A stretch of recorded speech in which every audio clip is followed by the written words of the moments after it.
Turn my phone down. We are live. Hey, there's Mr. Dan. Hey, Dan. We got a lot to get through tonight. Yes, we do. 48 movies. Yep. Which technically means what, 96 when you add them up between the two of us. Yeah. It was a crazy year for horror. Really good though. Strongest Yeah. year since 2022. I think so. But every year's been strong in its own right, I think. Def. Um, 2022 is yet to be topped, I'm telling you. It's yeah. like 1981 and 2022 are the greatest years of horror. Yeah. And letting Dan know we will be including both Predator movies in our Yep. ranking. Hey, Anthony. Hey, Craig. Hey, Chris. Anthony, hey Craig, hey Chris. How's everybody doing? Yeah, man.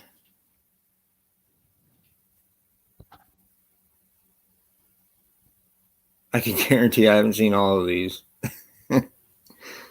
I can guarantee I don't remember half of them. Yeah, some of these, we were just saying, some of these we watched like a year ago. Yeah, just about.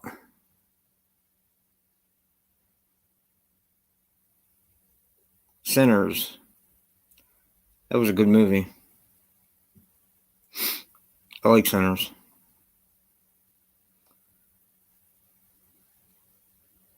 It's pouring there. Huh.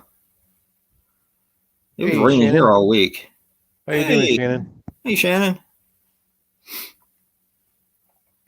Shannon has seen all 48 of these movies we're ranking today.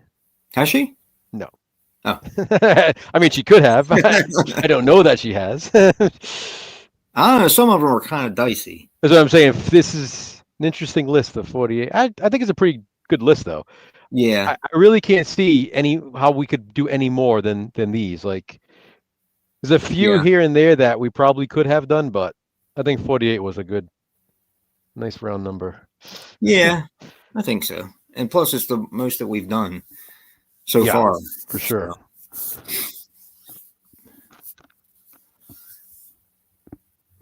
Give it a couple more minutes and then we can get started. Yeah. Every time I see the movie Goat, like that movie Goat, I keep thinking it should be like a sequel to him. Like I think it's like a football movie. Yeah. It's basketball, though, isn't it? Yeah, but they like probably make a good double feature, I guess. Yeah. I think Stefan Curry does the voice in that. Really? Yeah, he does one of the voice. I think he does the voice for the goat.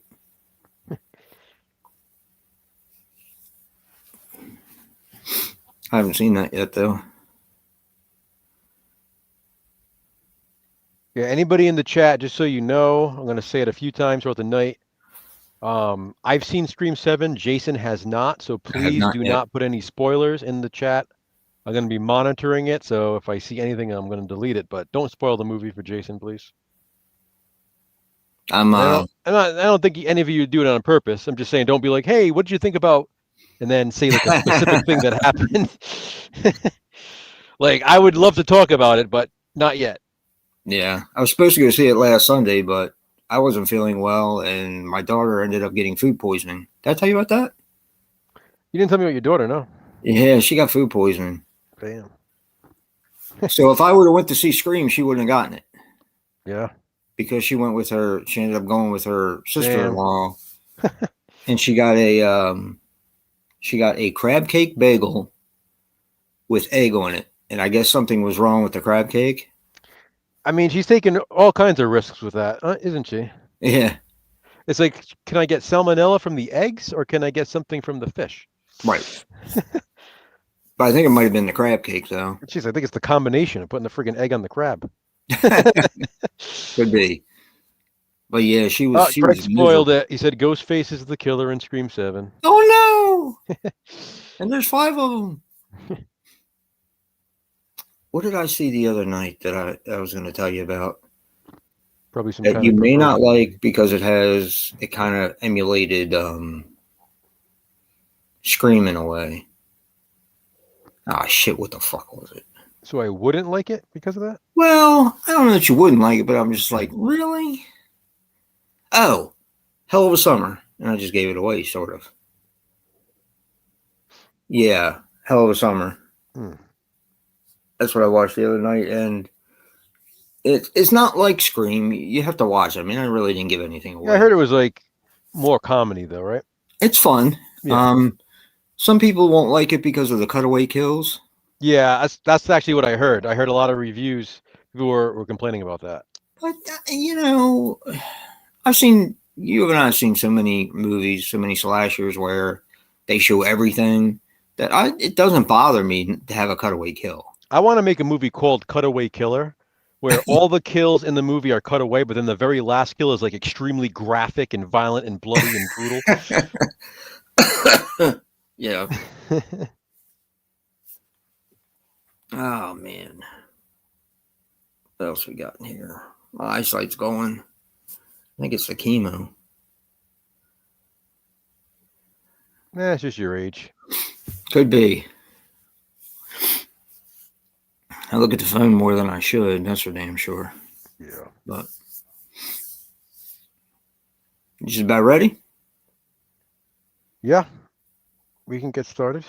We're going to be Do it. ranking 48 movies. These were all horror movies, or at least what we consider to be horror movies, Yes. that were released last year in 2025. So they are officially 2025 movies. There's one that's iffy, but I still think it's horror. Yeah, I consider it's a different kind of horror. Yeah. When the movie has articles written that saying it's the scariest horror movie not featuring monsters, Yeah. that to me is a horror movie. Like, yeah, that's true. That moved for me too. Not much though. All right, well, what do you have? Well, actually, I know what you have in last place because I have the same movie We in have last we have place. the same thing. Number 48 is Peter Pan's Neverland Nightmare. That's the same for you, right? It's the same for me. So I'll say when we watched this, we for like the first 20 minutes, we were like, "Wow, Hell this is yeah. awesome." It started out so strong. We were like, "Damn, this is going to be really high." I was like literally ready to have it in like my top 10. Like I was so hyped in those first 20 Yep. minutes. And then it was like womp womp and Yep. took a complete turn into a direction that it did not need to take. Right. Hey It had a Royce, lot of potential. It had a it lot did, of but it's like it did what a lot of other movies do in that it decided to go along with a narrative as opposed to sticking with the theme yeah. of the movie. Yeah, and that's what kind of bummed me out about it. For sure. Yeah, Craig. I can't recommend it. It's the only movie on this list that I legitimately did not like. Yeah. From 47 to 1, I liked all the movies. Like, and again, I'll admit that I liked the first 20 minutes or so of it, but Yeah. then the rest of it pissed me off so much that I do not like that movie. Yeah. Can't stand it. My least favorite movie. It's not even my least favorite movie. It's my least favorite horror movie of last year. Yeah. My least favorite movie of last year is One One battle too Battle After many. Another. Yeah. Fuck that movie. All right. You wanna take 47? I think we have the same thing for 47 too. Yeah, 47 we have Woman in the Yard. So the Woman in the Yard, I liked it. I did too. I know you did too. It's just one of those things where in comparison, I didn't like it as much as the rest of these. Yeah. We watched it and it was kind of like an interesting concept. I almost feel like they just could have done more with it. Yeah.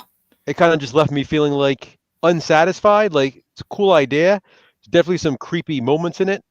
Definitely. Some suspense or whatever. But then it was like, well, that's it. Like I think I was just expecting more. Does anybody know if the second one got greenlit or if they're planning on making more? Because, like you just said, they could have done a lot more with it, I think. Yeah. And to be honest, this year had a lot of originality. Yeah. And The Woman in the Yard just wasn't very original for me. And I think that's what kind of hurt it. You know, even some of the ones I have down towards the end are, original. Yeah. So All right. What do you get for 46? 46, I have Witchcraft 17. Okay. Witchcraft 17 came out not that long ago. Dustin Hey, Nick. Ferguson directed it. Who is it? Greater Stuff, and Nick is in the chat. Hey, Nick. How you doing, buddy? The Substance was last year. Greater Yeah. Stuff. We actually included that last year in our ranking. That was 2024. Yep. But Weapons and The Ugly Stepsister will both be on this list. Yes. Witchcraft came out earlier this year and was done by Dustin Ferguson. Last year, yeah. Yeah, well, last year, yeah, that's true. And all in all, I think he did a good job at keeping the witchcraft movies alive. Now, I know a lot of people aren't into that film or that film series. Joe and I are, so we kind of were really excited about watching it. And for the most part, I think it's one of his better films in a long time. I agree. I was going to say that. Yeah, absolutely. One of his better films in a long time. And I'm curious to see, because he's also doing 18. He's not. He's not? No, the guy who plays in it is doing it, yeah. Right. That's right. Chris, yes, we both own every movie that we're talking about. Yes. We won't include movies that we don't own. That's just always been our rule. Yeah. So in some situations, it may even just be like a screener copy for now because the movie isn't officially out yet. Right. But we do have every movie on this list. So, yeah. So that's 46 for you. Witchcraft 17 is 46. What do you got for 46, Joe? So this is going to be a shock for a lot of people. I know it won't be for you. Okay. But for me, number 46 is Frankenstein. Yeah. I have Frankenstein here. Listen, I've said this to Jason enough times. We've talked about this movie quite a bit. This is Guillermo del Toro's Frankenstein on Netflix. I think it's absolutely gorgeous. It is. Beautiful production design, beautiful costume design. Everything about this movie is beautiful. But I'm just not into the film. Like, I just don't like this adaptation of Frankenstein. It's too damn long. Too many times. It is too long for. Yeah. I feel like he spends a lot of time on things that aren't necessary. Right. I agree. It just drags in certain areas that it didn't need to drag. And I feel like I say this every single year because there's always at least a movie or two that stars her. But Mia Goth was cast in this movie, and originally it was supposed to be Anya Taylor-Joy. They should have went with her. Yeah, and I can picture her in the role much more than Mia Goth. Like Mia Goth, like I'm not trying to sound insulting to her as a person, but she doesn't have a classy look to her. Right.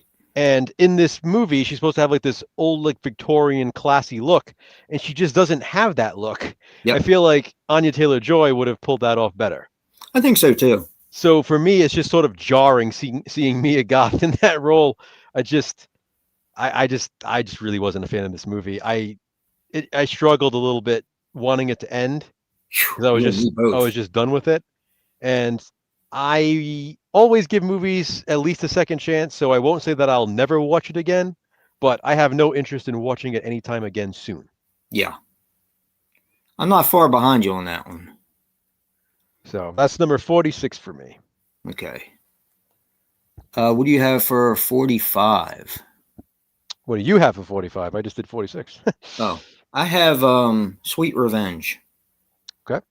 Now, I love Sweet Revenge. It is a canon film, of course, to the Friday the 13th series. We finally got a new film, even though it's only, 13 minutes? Mm-hmm.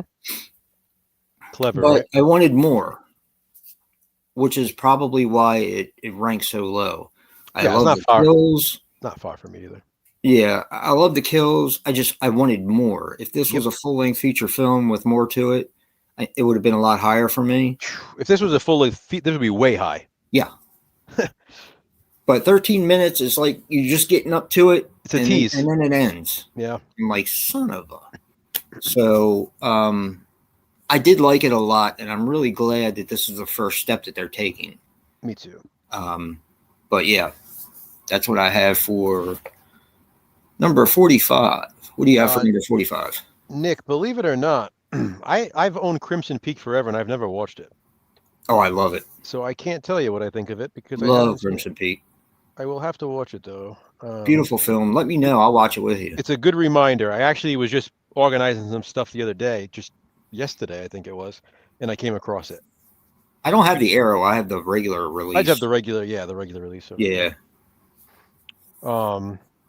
Yeah. Or Criterion, rather. Criterion. I think it was Criterion. Anyway, what do you have for 45, Joe? For number 45, okay. I have Predator Killer of Killers. Oh, So here's my thing. I think it's a great animated film. It's just it's an animated film, and that's my issue with it. It's that I'm not big into animation. Like, I mean, there's some animation that I absolutely love, and I think it was done really well. yeah. But it's hard for me to compare an animated film to live action films. We have another live action Predator film on the list, so that's obviously going to be higher. This one, as much as I liked it, it's animated and it does things that I feel like they won't be able to do in a live action movie now because they've already done it for this. And that, I feel like we got kind of robbed from that. Perhaps. Well, this is considered canon, so I don't know how they're going to.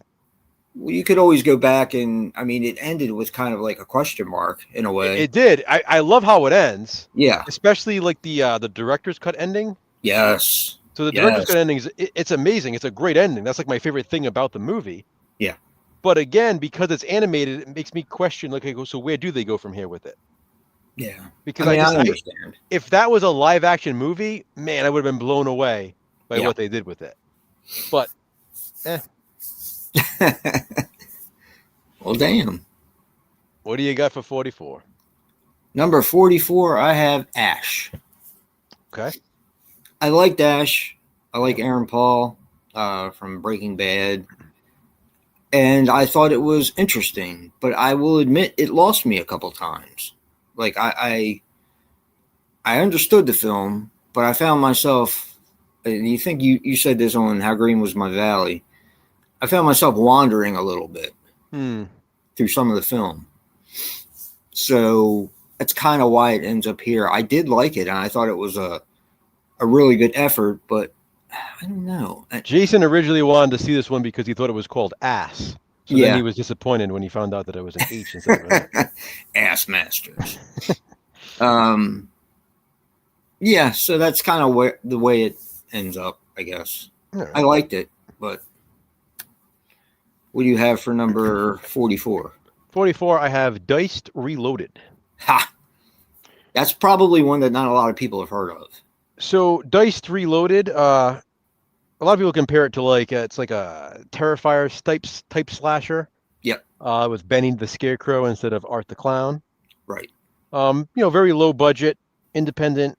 It's basically a feature length version of Diced, which was the director's original film.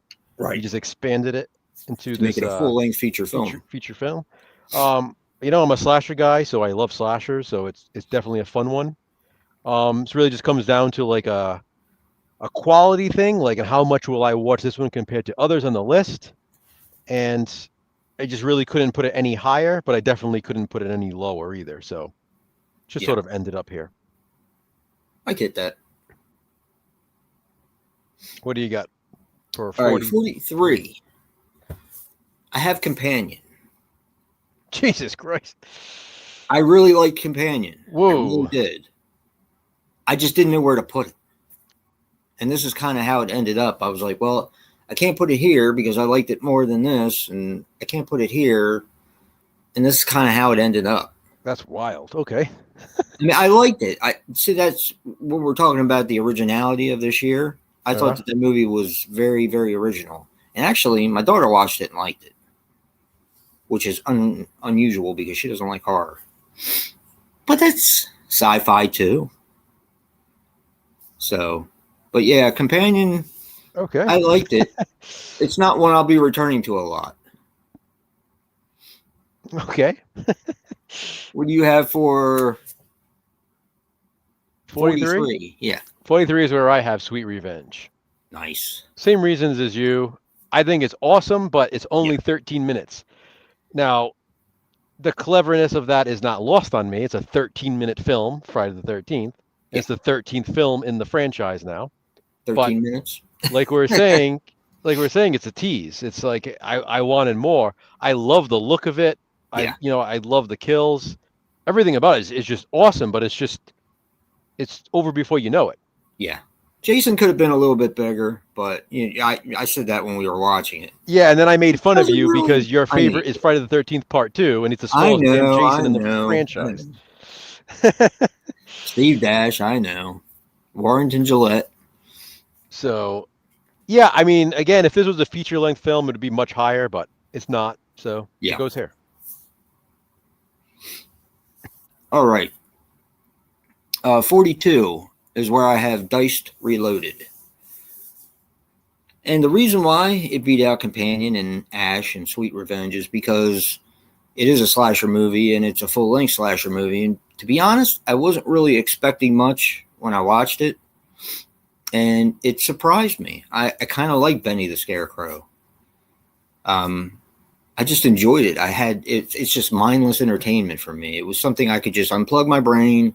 I didn't have to think about it too much, and I really had fun with it. And the kills were pretty awesome. So, yeah. What do you have for number 42? 42, I have Witchcraft 17, The Initiation. Yeah, it's not too far from where I had it. So I have it here because, these other movies that I've already mentioned, I will be watching Witchcraft 17 more than I watch those. It's Yeah, just realistic. I mean, I love the Witchcraft franchise. me I too. love to marathon the Witchcraft franchise. Me too. So now that this is the newest one, I'm going to be watching it during those marathons. Also, on top of that, I had already watched this one a few times compared to some of these others. Yeah, So it's just it already has that going for it. Like it's already proven to be a rewatchable movie. Plus it's short. It's only like just over an hour long, so it's a quick one to throw on when you feel like watching something quick. And it's when a movie is part of a franchise just like this and just even like Sweet Revenge, which I just talked about, it's going to get more rewatchability out of it because yeah. I'm going to be watching it when I'm in the mood for a movie from From that that, franchise. yeah, exactly. I can see what And you're saying. yeah, Witchcraft 17, I think it was done well. Like you said, I think it's one of Dustin Ferguson's best films to date. So Yeah, and for me, it was a step up from 16 and 15 and 14. That trilogy right there. Even though I yeah. liked it, I thought that this was a step up. So, all right, number 41. I have Frankenstein. Okay. And the reason why I have it so high is because it's gorgeous. Yeah. And to be honest with you, I like the guy who played Frankenstein in it a lot. Yeah, it was good. The acting was great. I mean, it's what you expect from a Del Toro film. It's just too freaking long. I think I watched this one on my own because you didn't want to watch it again because you had trouble getting through it the first time. Yeah. And I'll be honest with you, I had trouble getting through it as well. Mm-hmm. But I will say that this movie got me on a Frankenstein kick because I watched the TV movie, shortly after that, and then I watched Frankenstein versus the Space Monster. So it kind of got me on a Frankenstein kick, and now I want to go upstairs and pull all the Frankenstein movies I have and kind of watch them as well. So I mean, it did have some value for me. Yeah, because it made you want to watch ones that were more entertaining. Exactly. So at least it did something, Yeah. I mean, the budget must have been so huge on that. Mm-hmm. Had to have been. But it's nominated. So for the Oscars. Yeah, because it's a shiny ball. It's one of those things. I know. Like it looks gorgeous, so we must nominate it. Yeah. What do you have for 41? I laughed because you have Frankenstein at 41 and I have Wolfman at 41. Ah. Yeah, I mean, I liked it. I just wasn't as high on it as I thought I would be. Wolfman? Yeah. Like Lee Wennell, he also did the Invisible Man remake, and I Yes. loved that movie. You know, in Yes. 2020 or whatever it was. Love his remake of that. This one, you know, I like the route he took with it. You know, I Me like the too. cast. Christopher Abbott was good. Yep. I even like Julia Garner in it. I always say that, you know, I'm not a fan of her, but then I watch her in something, and I'm like, you know what, I kind of like her. Me too. She's one of those actresses where I don't think I like her, but until I'm watching something, I'm Watching like, you know what, something with she's her. pretty good. So, Yeah. you know, she'll be in another movie later in this list as well. Yeah. But yeah, I liked her too in it. I liked it. It's just it didn't leave as much of an impression as I was hoping it would. With that being said, I'm going to have to revisit it probably sooner than later, just Yeah. because I feel like I don't remember as much about it as I'd like to at this point. Which is also why I have it ranked here because again, it didn't leave that impression. So I watched it twice. I watched it myself, Yeah. and then I watched it with you. Hmm. So it's not far from yours. Mine's not far from yours at all. As a Yeah. matter of fact, it's not far. Yeah, it's not far at all. But I really liked it as well. All right, number 40. Number Wow. 40. Number 40. I'm going to preface this by saying this is not my type of film, Oh no. What is but it? I really did enjoy it, and I'm looking forward to the next one and the next one after that. It's 28 years later. Okay. I enjoy 28 years later. I'm not a big zombie fan. Most people who know me know that. I like what I like. And to be honest, I thought that this movie was probably better than the first two. And that's just my opinion. I agree. Um, and we did watch the first one for Bravo. Bravo's scariest movie. Yeah. Yeah. Scariest movie moments. And I don't think I watched the second one, but it hasn't been that long since I've seen it. But I liked it, and I'm interested in seeing the one that came out already Yeah. Bone and the Temple. one that's coming out later on this year. Yeah. So I'm definitely curious. I like where they're going with the trilogy, Yeah. Me too. the new one. So what do you got for number 40? All right. Number 40 is where I have Ash. And basically for the same reasons that you had, I found myself kind of my mind wandering through parts of it. Yeah. Um, I can't. Not that I was bored. It's just there's like these lingering shots in this movie. It's a very visual film. Yeah, I mean it's another one that's beautiful, Yeah. but I do like it more than Frankenstein. Oddly, you know, all the praise that Frankenstein's getting, Ash was unique in a lot of ways. There's some really gruesome stuff in there. Yeah. I liked how it feels very like desolate, like you feel like you're in space while you're watching it. Yeah. It does have like that music video kind of feel to it, which It makes sense does. because of the director. So I liked it. It's just I can't justify putting it any higher. Yeah. Craig loved Wolfman. I think it was Craig. Yep. That's awesome. Yeah, Chris, that was a Shudder movie. Oh, Ash. Dan didn't like Wolfman that much. Huh.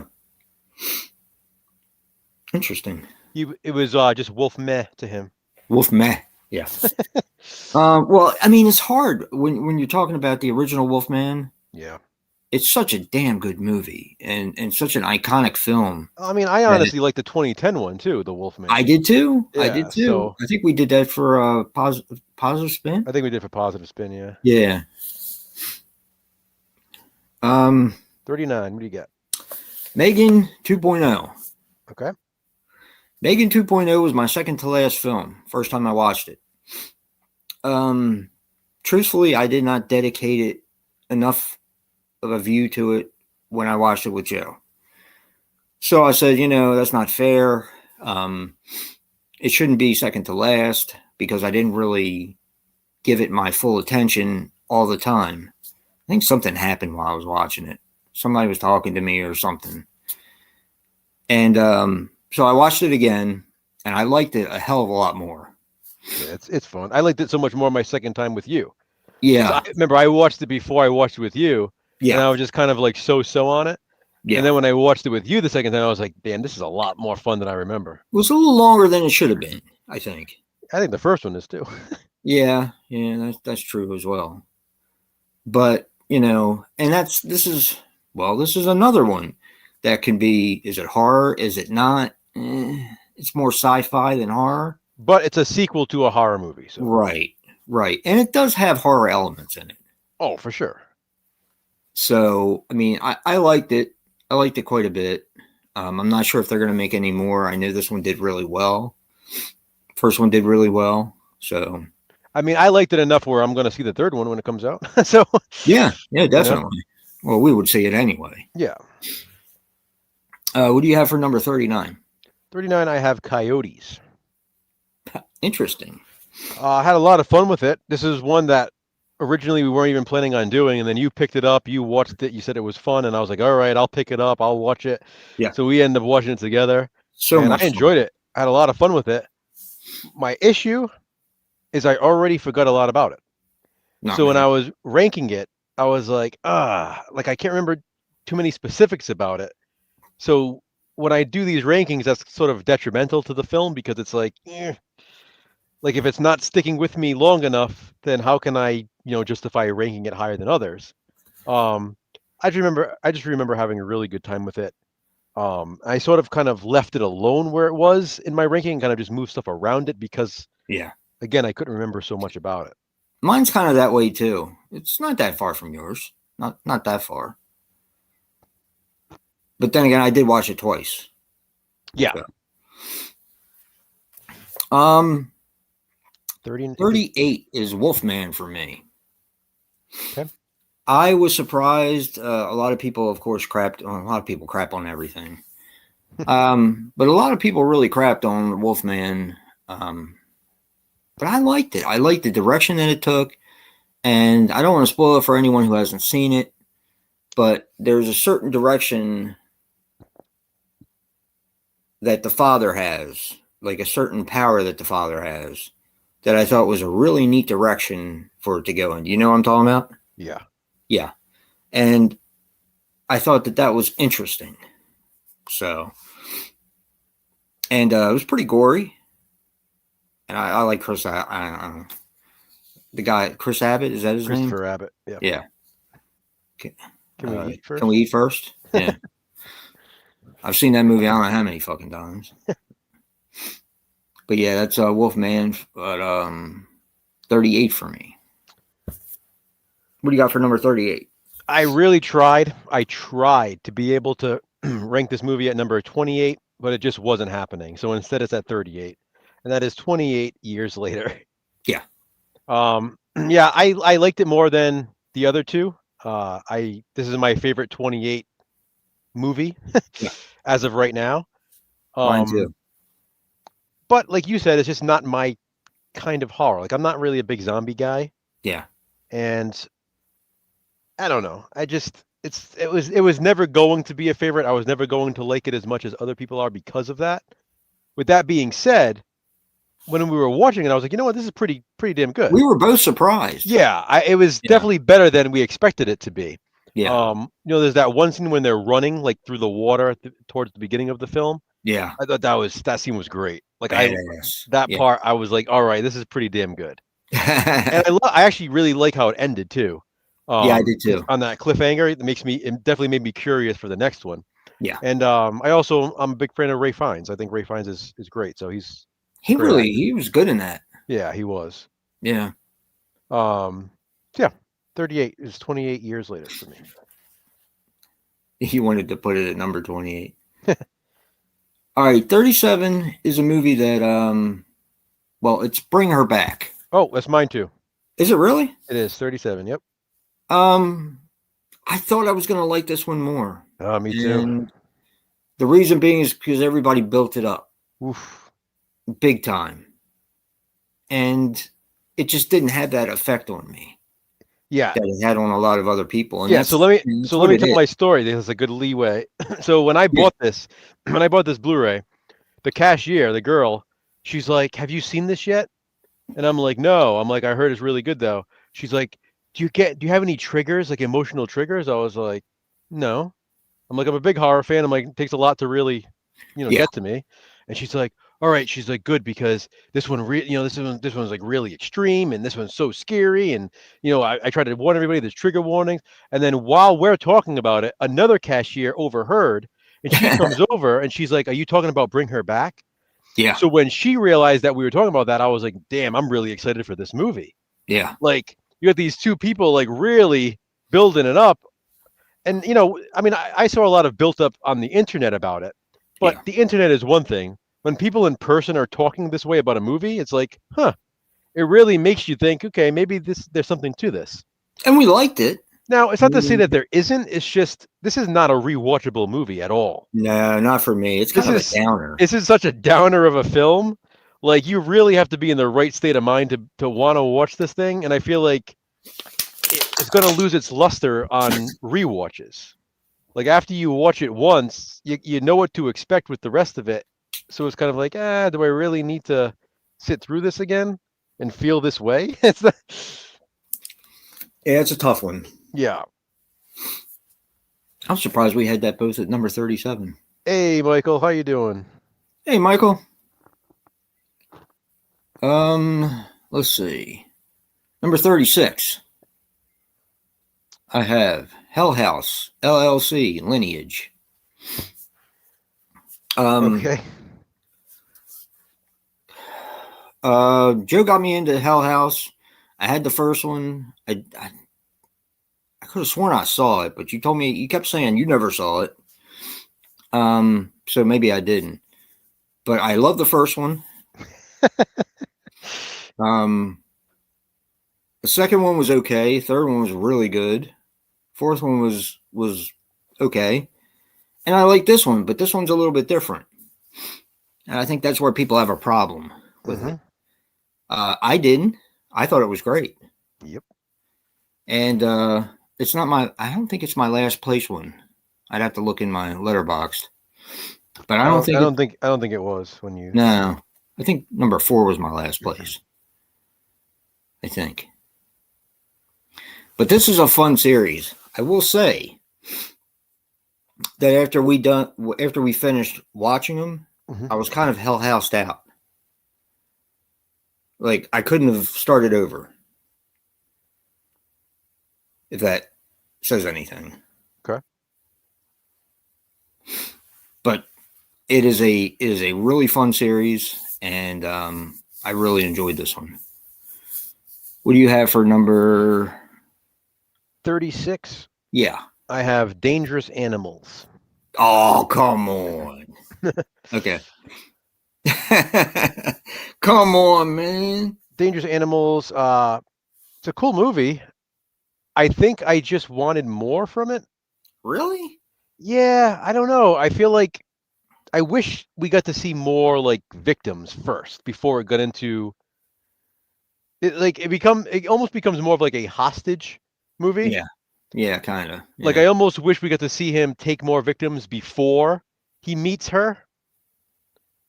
I don't know. I felt like so much of the movie was spent on like her being trapped and her trying to get out, which is like, okay, so it's like captivity on a boat. True, yeah. It's like captivity on a boat, as opposed to, like, I wanted more of like the slasher part of it that we get sort of in the beginning of the film. Yeah. I still really liked it. It is another one that I'm definitely going to be watching again sooner than later. Yeah. But just compared to the others, this is where it ended up. Huh. Interesting. Nick, we have not talked about Sinners or Weapons yet. Yeah, they are coming up. Hey, Mark, how you doing? All right. 35 is where I have Ugly Stepsister. We watched that, and I had a lot of fun with that. It is a foreign film, so you have to read subtitles, which doesn't really bother me unless I'm not in the mood.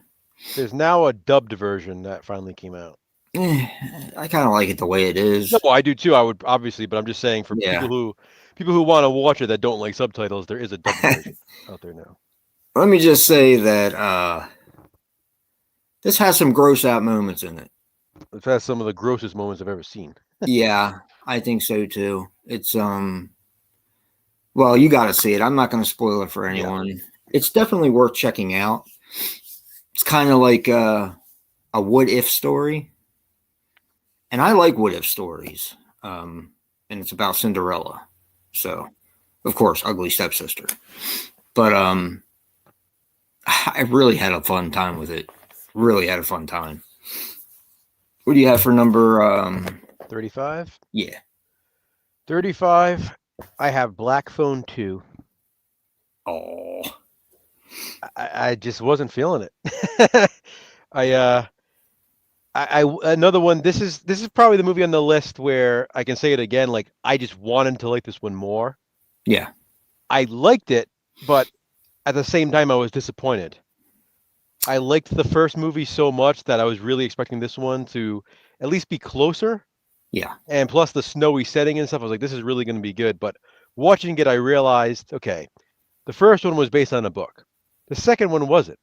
Yeah. So it felt like they were writing the script as they were filming the movie. Like it almost like they didn't know which direction they wanted to go in. Yeah. And also like to take the reins from Finn, the main character. That's his name, right? Yeah. I wanted him to be the main character again and not his sister. Like Yeah, I why get did that. they switch that up? Like I don't know, that just kind of bugged me. Like why are you doing that? Hey Annette, how you doing? Um, I don't know. It yeah, just felt too sloppy for me. Like they really didn't know what they wanted to do with it. you need to watch it again.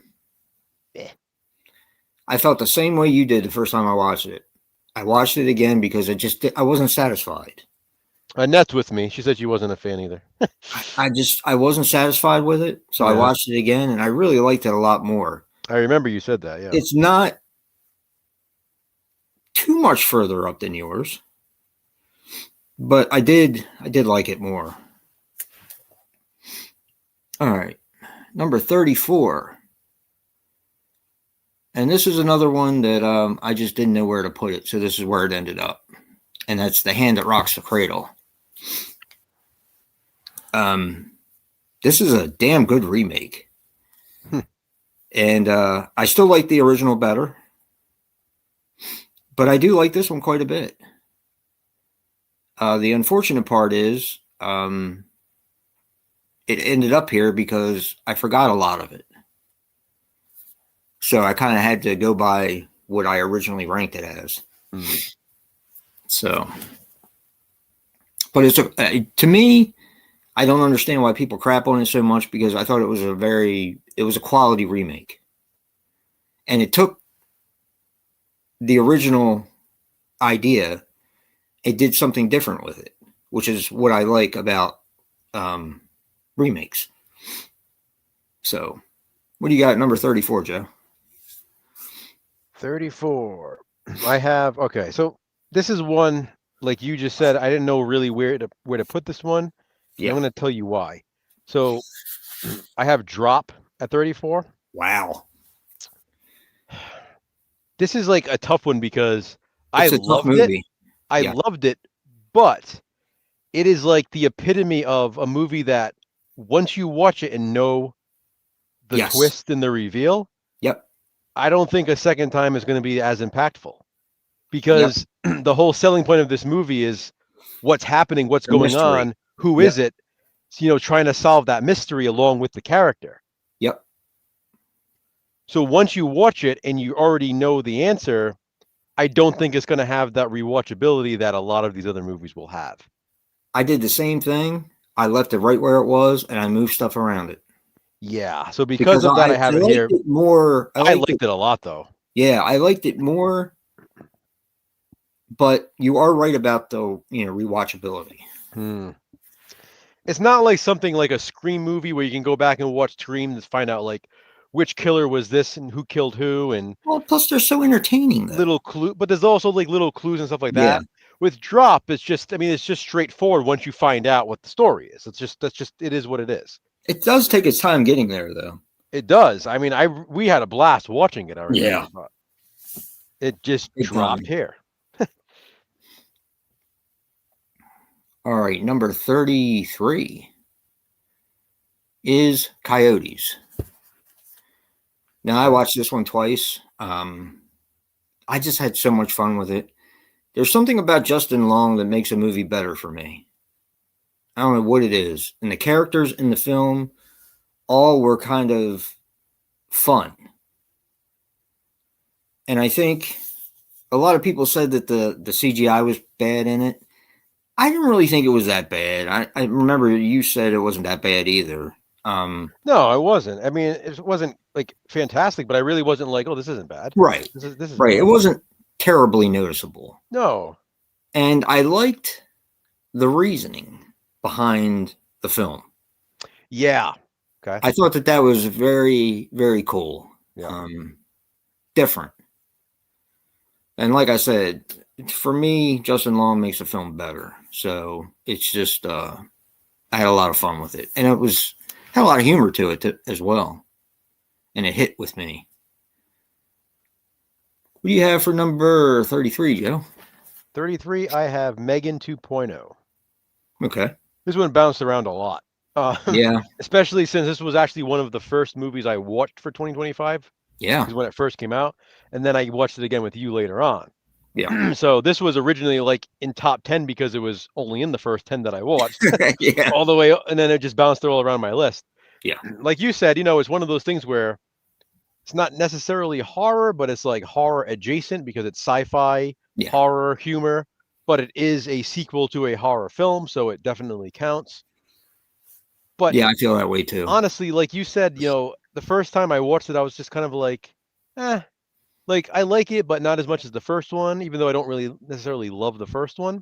Yeah. Then when I watched it my second time, I was like, you know what, this is a lot more fun than I remembered it being. I had a blast with it the second time. So it's done extremely well. Yeah. That's I kind of like the direction they took with it. Yeah, I did too. You could say that the CGI was a little wonky in that one too, because I spotted some stuff, but it didn't take me out of the film. No.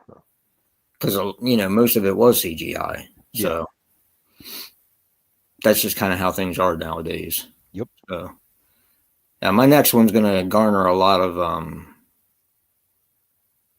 boos probably. 32? Yep, number 32 is Sinners. Okay. I really liked Sinners, even though I'm not a vampire fan. I'm like vampires and zombies. I like what I like. To me, this movie was a little overblown. I originally had it around here and I moved it up like today. Yeah, it was like around this point, and then I actually moved it up today because I just thought about some things. But yeah, I liked the period part of it, the period piece part of it. I like that. I like Michael B. Jordan. I thought he was great in it, playing both parts. Yeah. I liked how they kind of squished the vampires in because it wasn't a movie completely about vampires. Yeah. But all in all, it's a vampire movie. And I don't know what they were thinking by nominating it 16 times. Sorry, it's just my opinion. I think that's a little weird. I understand people loved it, and I like that people love the film. I liked it as well. I just didn't think it was that great. I mean, you're talking about the Oscars, like Silence of the Lambs, which is an amazing film, or all the other ones that have won Oscars. Well, the fact that this has the record for the most Oscar nominations ever, too much. But then you have a movie like The Godfather that doesn't have that record, right? Well, you know what I mean? I mean, you have like these movies that are considered perfect films, like The Godfather and Amadeus. Yep. Like Silence of the Lambs, all these movies, but Sinners has the record. Yep. I don't know. It seems a little agenda driven. Yeah, kind of. And like I said, I heard a lot about the film, and I wasn't really even sure what to make of it from the trailers. Yeah. Which I appreciated. Yeah. And when we finally sat down to watch it, I was like, yeah, I like it. That's it. I didn't love it. Yeah, exactly. Go crazy over it. I liked it. Is it something I'm going to watch again? Eventually, but not anytime soon. Yeah. So, what do you have for number 32? 32 is a movie that I wish I could rank higher, and I kind of wish that I did at this point, but The Strangers Chapter 2. Ah, yeah. I don't know what everybody's problem is Yeah, I don't know because either. I'm like kind of digging this new trilogy. Me I too. liked this one more than I liked the first one, than I like Chapter 1. Um, Yeah. yeah, but I don't know. I just people just want to crap all over these. I'm like Yeah. super excited to see Chapter 3. Hell yeah, me Like too. I really can't wait for that Blu-ray to come out so I can get it because I need to complete this trilogy now and I Yeah. want to watch it. I guess the only thing that holds back Chapter 2 for me is the CGI with the pig. Yeah. Okay. That stuff was a little, we're talking about CGI. That was a little wonky. Yeah. Um, that was like the one because I was really loving the movie up until that part, and I was like, oh geez, this looks kind of crappy right Yeah. now. But other than that, I really enjoyed it. I don't know. I dug Chapter 2. I really like the whole backstory aspect of it. Me too. Like, I know people. The whole point is like, oh, you're not supposed to see who they are, but we already have that in the original. Like, if you want that, watch the original and watch Pray at Night. It's like Exactly. this is like the equivalent of watching Rob Zombie's Halloween movies. Like if you don't want to know the backstory to Michael Myers, then don't watch the Rob Zombie movies. Yeah. If you want the backstory, watch them. Just like this, if you want the backstory to, the strangers to their characters, then watch these. If I not, watch the I original. really enjoyed this film. I really do. You and I are pretty far apart on this one. Because I really enjoyed it. I actually thought you were gonna have it lower than me. No. So I was really toying around with putting it higher, but I I don't really loved know it. where else I could put it, to be honest. I loved it. I like the first one though. I mean, yes, it was a retelling of the original. I do too. Sort of. I like the first one, but if I had to rank all the Strangers movies right now, that one is actually in last place. It is in last place for me too. I mean, Yeah. Strangers Pray at Night's a fucking amazing movie. Yeah. And the first one is amazing. Yeah. And part 2 is better than part 1. So that's kind of, Yeah. So if I rank them right now based on what I've seen, because I haven't seen Chapter 3 yet, Pray at Night is number 1 for me. Mine too. Then Chapter 2. Nope, not then for the me. original, and then Chapter 1. Mine would be Pray at Night, the original, Chapter 2, and then the first one. Yeah, I knew you were going to say that, which makes no sense because you have this ranked higher than I do. So, I love the first Strangers. First Strangers is awesome. Yeah, overrated. Yeah, I like it. It's just so moody. Slow as hell. Nah. It is. It's slow as hell. Number 31 is where I put, this is another one that just kind of ended up where it ended up. I moved stuff around it, and that's Marshmallow. Okay. I liked it. But to be honest with you, I need to watch it again because I've already forgotten a lot of what took place. I think it would be higher for you. You think so? Yeah. I liked it, and I did watch part. I'll tell you what, it's on MGM Plus now, right? That camp setting is freaking awesome, dude. It is. But see, that's the same thing in Hell of a Summer. The camp setting's awesome. But I would probably, if this was a 2025 film, I'd probably rank it around the same thing. Right. I love the camp setting in both of them. But the story was just like, Yeah, but the story in Marshmallow is great. It's original. It is original. You have Beth from Scream the TV series in there. Yeah. Good shit. I mean, I liked it. I liked it a lot. But there are a lot of great movies this year. So, in my opinion. What do you have for number 31? 31, I have Companion because this is where it should be, not way down low where you have it. Hey! I feel like we get a movie every year with her in it, too. Last year we had Heretic, and now we have Companion. Yeah. She was in Maxine last year as well. I love Maxine. God damn, that was a good movie. Yeah, I love the concept of this one. You also had this was what, Jack Quaid in this one, Richie from Scream 5? Yeah. He was the guy. Yeah. Yeah, pretty cool movie. I like the whole cabin setting. I like the whole idea with it. I mean, the trailers kind of give it away, but I like where they went with the story. I guessed it early. Remember that was the one I guessed early. Anyway, so. Huh? The trailers gave it away anyway. See you, Nick. Thanks for stopping by. Thanks, Nick. See you, buddy. All right, we're down. We're up at number 30. Yeah. This is where I have Together. Okay. I wasn't sure where to put Together. Close. I liked it. I didn't like the end. I'm not going to get into it. Because you're a bigot. Yeah, that's me. I don't know. It was a cool movie. I like Dave Franco. I think he's a really good actor, and I like the whole body horror aspect of it. The special effects were freaking fantastic. Yeah, they were. And the story was original. Another original movie. How about that? I've heard a lot of people crap on this one too, but yeah, the ending knocked it down a little bit for me. A little bit. What do you have for number 30? Number 30, I have Keeper. Oh, here's the reason. Way far apart on this one. For some reason, Keeper and my number 29, I kind of have to put them together because for some reason I just relate the two. Really? Yeah, and the fact of the matter is, I watched Keeper quite a bit after I watched my number 29, and I remember much more about my number 29 than I remember about Keeper. So because of that, I have to put Keeper below it. With that being said, I really liked Keeper, and I specifically told you needed to watch it. Yes, because I knew you would like it. I wasn't sold on it in the beginning. It took a while to get started, but I'm going to tell you, it's like I said to you, it's folk horror. It's like they all kind of start out like that.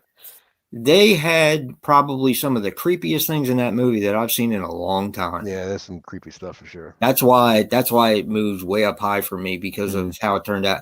And I didn't like the guy. I thought the guy didn't have much personality. I thought his cousin had more personality than he did. Yeah. But then again, you kind of find out why that is. Yeah. So, like, I'm not going to spoil it for anyone who hasn't seen it. It's worth a watch. I really enjoyed it, and I enjoyed what they did with the film, and it creeped me out. So Keeper was a creeper for you, huh? Keeper was a creeper. What do you got for 29? 29, I have Death of a Unicorn. Okay. Another one that I liked. Unfortunately, I don't remember much about it now because we watched so many. That was around the time where we watched, I think, 3 or 4 of them around that time. Probably. And that one kind of got lost in the mix. But Jen Ortega, she's just awesome. She is. And Paul Rudd, too. Paul Rudd is awesome. Again, some creepy parts in that movie. Yeah. And originality. Yep. So original. Now that I'm talking about it, it's coming back to me. But I really enjoyed it, though. Yeah. I wasn't sure I was going to. What do you have for 29? 29, okay, so this is the one, like I said, for some reason I just put them together, and that is Together. Okay. I think it's because of the whole... They're similar. Yeah, there's similarities to it, right? So, but this one I remember a lot more than I remember Keeper, which is why I just put it one spot above. No, same thing as you, really. You know, I like Dave Franco. I like Alison Brie as his real-life wife. Pretty cool that they get to star in this together, and, you know, he did the movie, obviously. I like how it has sort of like a society vibe to it, like some shunting stuff going on. Yes. Definitely the special effects were amazing. Amazing. Oh yeah, definitely some memorable scenes like merging together. And I love how earlier in the film I made a joke about how they need to use the Spice Girls song to become one. And I said it as a joke because I was like, you know, it'd be funny if they used to become one in this. And then when she ever turns on that CD later on, I was like, oh my God. Yep. Like, what are the chances that just happened? So that just kind of like did it for me. I was like, all right, that's pretty cool. You called it. Like, that was just such a random thing to call too. Yeah. But yeah, so that's number 29 for me. All right, number 28, I have Dangerous Animals. I I love sharks. I love my shark movies. um, I'm sure most people. I'm not giving anything away by that. I'm sure most people have seen the trailers or whatever. Kind of know what's going on with it. But the one big surprise in that one was the villain. Yeah. I thought the villain was interesting. And I can't say that about all villains. I thought he was very interesting. I liked him because I haven't been a fan of him in other things. Yeah. He was in Terminator Genesis. Okay. He plays Kyle Reese in that. Yeah. And I think it just kind of pisses me off because Kyle Reese is my favorite character in the original Terminator. Yeah. So with it not being Michael Biehn, like I understand it obviously can't be the same, that's the whole point of that movie. But I almost just held it against him because it's like, you're not Michael Biehn. Like this isn't Kyle Reese. So I always kind of hold that over that actor, unfortunately, but he was really good in Dangerous Animals. Yeah, he was. It was different, and that's I don't know. There was something different that he brought to the table. Yeah, and I thought that was interesting. I mean, yes, it was a hostage movie. It's like a slasher film becomes a hostage film. Yeah, basically. But I really enjoyed it though. I had a blast with it. I wasn't sure, like some of these movies, I'm not sure if I'm gonna like them or not, or some of them when I watch the trailers, they don't appeal to me that much. Yeah. Like one we'll be talking about later. But yeah. So what do you got for number 28? I think it is. Yeah, 28. 28 might be the movie that moved down the most. Huh. Predator Badlands. Oh. I'm not that far from you. I had this very high at one point, like super high. And then we watched it again, and I was like, Then I got the Blu-ray and I watched it again just to, kind of make sure. And I was like, See now, I liked it more. No, because what happened is my flaws from the first time I watched it were sort of magnified the more I watched it. And my biggest flaw with it is it's Disneyfied. Yes. Like yes, Disney turned Predator into basically like a Disney princess. Like stop. Like this is the first PG-13 Predator movie in the main franchise line. And it doesn't have to be. Like why do it shouldn't have been. No, that's what I'm saying. It didn't have to be. They made these decisions because they wanted to appeal to a younger audience. At the same time, they have subtitles throughout the entire film because of the languages being spoken. Right. So my biggest question was, who were they trying to appeal to then? Because a younger crowd is not going to sit there and read the subtitles. They're just not going to do it. I agree. So why not just make it an R-rated movie? When I watched it, because I got it as well, and I watched it for a second time because I wasn't satisfied with where I had it. Exactly, Craig. I found out that it should have been a rated R film. Yep. No.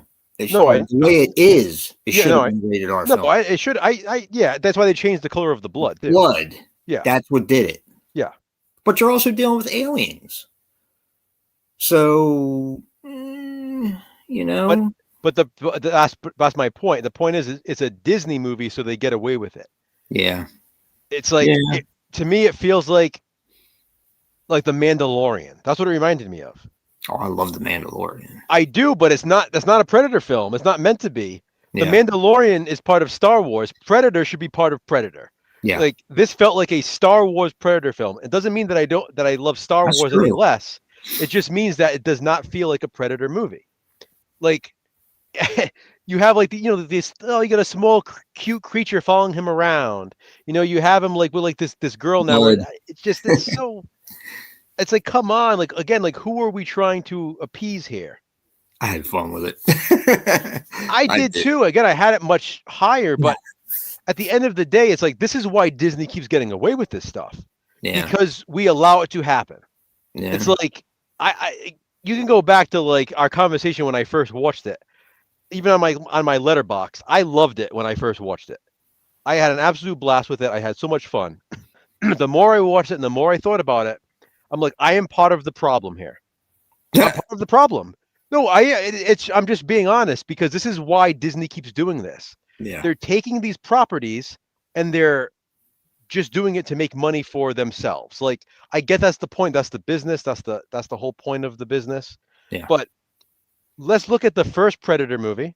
Let's even look at Predator 2. Let's look at Predators and The Predator. And now let's compare them to Predator Badlands. Yeah. I mean, let's even compare Prey to Predator Badlands. We have come so far. I just think Disney, as fun as it was, Disney is doing the franchise and the original fans of the original Predator a disservice in the direction they're taking this. Because it's only going to get worse. We'll see. We'll see. Well, they own it now, so we're not going to see shit. Yeah. Yeah. I'm surprised they put out the Blu-ray, to be honest. Yeah. Ridiculous. All right. We're at number 20, 26? No, 27. Yep. I have the Black Phone 2. Okay. Again, reiterating, it wasn't what I wanted either. Okay. And that's, you and I both said that when we originally watched it. But I was so unsatisfied when I watched it. And I did find myself wandering a little bit because it kind of pissed me off that it wasn't what I wanted. Yeah. That I watched it again the next day, gave it another shot, and I actually really enjoyed it for what it was. It's not as good as the first one, but I don't know. I don't know. I liked it. I agree with you about Finn taking the back seat, but he was still a major part in the film. And maybe it was the sister with the short haircut or whatever, but that was in style back then. So I don't know, but I did enjoy it. I thought it was cool. I liked the camp setting as well, and the snow. And Ethan Hawke, he's like he makes movies better, just like the guy from Coyotes. I can't think of his name now. I just said it. Justin Long. Yeah, Justin Long. But yeah, that one moved up a lot for me because it was down in my 40s, I think. So yeah, what do you have for number 27? 27, I have The Hand That Rocks the Cradle. Interesting. I thought this was an awesome remake. I did too. In some ways, I prefer it. I like the original more, but there are certain things I like more in this one, if that makes sense. You know, this may be a slight spoiler. I don't want to, but I like that they didn't do the most popular scene over. It wouldn't have made sense. No, it wouldn't have. But they could have done it still. And that's what they tend to do. They tend to try to capitalize on the things that were really popular about the first one. Because it's like a guarantee. It's almost like a guarantee. And I like that they didn't do that. I like that they went in a different direction. And like you and I always say with remakes, you stick to source material and then you do something different with it. To me, that's brilliant. Yeah. The climax too, the final battle. Oof, that was brutal. Hell so yeah. Good. But yeah, I liked The Hand That Rocks the Cradle a lot, so it's number 27. Yeah, it's a good movie. All right, number 26, I have Begonia. Hey, that's mine too. Is it really? It is.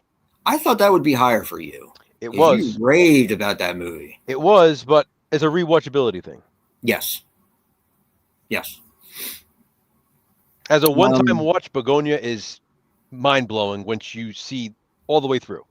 Yeah. Like, the way that that movie ends, it's like, hell yeah, I'm glad they went there. Yeah, me too.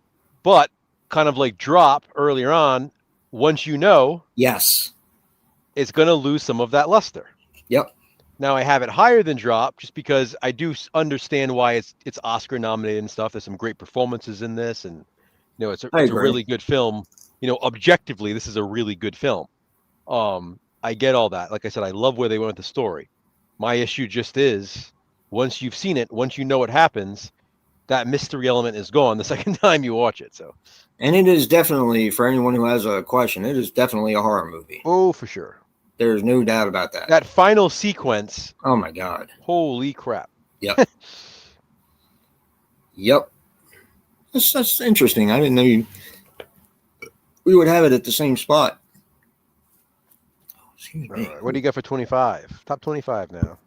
Top 25 comes in with Screamboat, Willie. Or it's just called Screamboat. Screamboat, yeah. Slasher movie. One hell of a surprise for me. I had a absolute blast with it. The only thing that kept it from being higher was the fact that he was small. Other than that, I freaking love mouse. I know, but that was actually a plus for me, you know. Really? Because before I watched the movie, I expected him to be big. Yeah. So when he wasn't, I was like, "Oh my God, that's hilarious." That's another one I need to rewatch because I had a really good time with it, and I thought it was going to rank higher, but like it's not far off. I have it a little bit higher, obviously, but so many good movies this year. Yeah, so many good movies. All right, what do you have for number 25? 25, I have Death of a Unicorn. Okay, not too far off. Yeah, I had a blast with this. I watched this once, and then you asked me, you're like, "Oh, is this one that I should get?" Because we didn't know if we were going to include this one or not. Right. And then I watched it, and I was like, "Yeah, I really think you should." Yeah. And then we watched it together, obviously, and I watched it a second time, and I love how this is like a fantasy sort of horror film. Like it starts sort of like, mystical creature, like not quite horror, like humor and fantasy. Original. And then it turns into like Jurassic Park with unicorns. Yeah. And it's like the kills are brutal. So crazy. The end is batshit crazy. Oh my God. It's a great cast too. Yeah. I love the ending. I thought it was a really fun time. All right. Moving right along. We have number 24. Mm-hmm. And this is where I have Predator Badlands. Okay. Yes, it's Disneyfied. I get that. I will say that I liked it a lot better when I saw it the second time. When I watched it. Like I said, for me, it went backwards. I like Bud. I thought Bud was cool. Yeah. And I like the Ouija. I can't remember the name of it. Yautja. That's what it was. The Yautja. Yeah. I thought it looked pretty cool. I liked the whole thing with the father. I thought that was interesting. Yeah, I think another thing that I forgot to mention too is the fact that this is a Predator movie where our protagonist is the Predator. Yeah. So that's another thing that like Disney did. Like, yeah, but he's not really. If you really think about it, Deck isn't really likable. No, until the very end. I loved him. Really? I loved him. That was why I loved the movie so much, because I love that character. Like, but really? but that's also my biggest issues, because you and I have had this conversation before. Like growing up, to me, like the scariest movie monster to me was like the Predator, just because I felt like he was like the ultimate killing machine. Yeah. Like anytime you would see like those like ask like those questions, like if you could have like one monster protect you and all the others are coming after you, like who would you choose? Like I would always choose the Predator to protect me, because I wouldn't want one of those coming after me. Yeah, you got that right. So it went from one of the scariest, most mysterious monsters to the fucking protagonist in a Disney film. Yeah. And that's why it's like it keeps rubbing me the wrong way, because it's like, what has happened? Like you went from like this absolute ultimate monster to here's your hero. Okay. And that's it'll never be the same. No matter what they do, it's never gonna be the same. Well, it's a different looking Predator too. So if they come out with the original Predator again, he's a lot more intimidating looking than Deck, in my opinion. It's it's just the species in general. Yeah.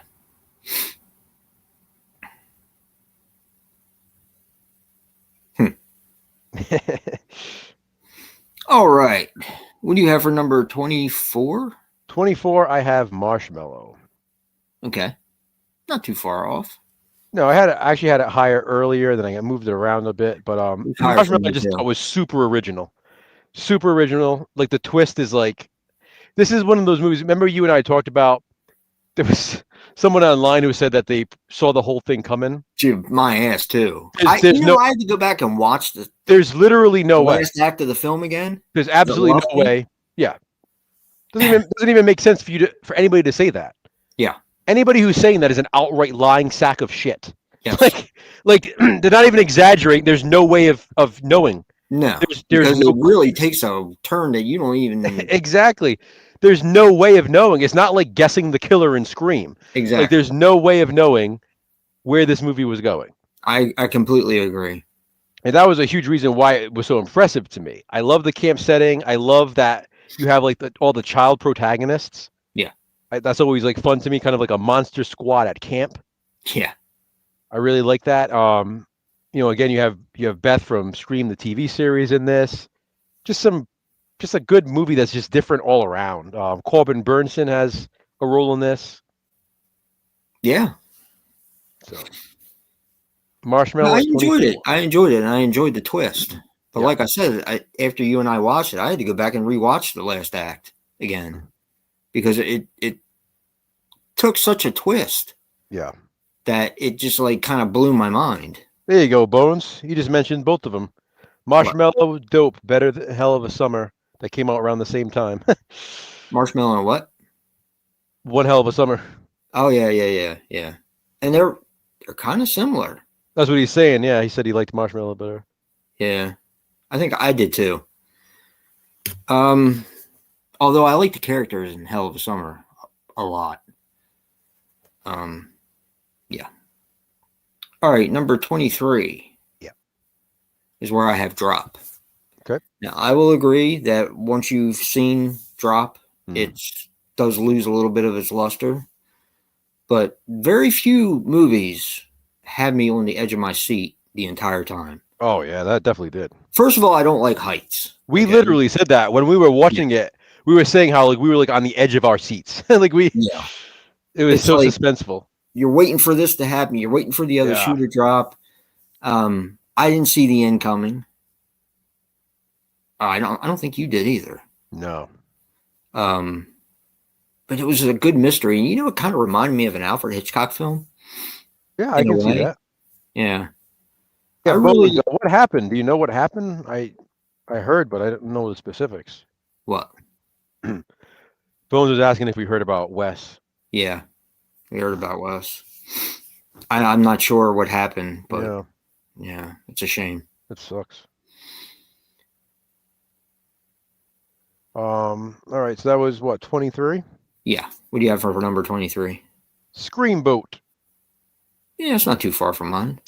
Yeah, I had a blast with this. It's a lot of fun. This was way better than it should have been too. Yes. Like considering the concept and the setting, this is like literally one of my favorite settings of 2025. Mine too. Loved the boat. And it's like it's not even like this fake looking thing, like it's like legitimately on a boat. It's so awesome. It kind of reminded me of The Dark Knight Rises a little bit.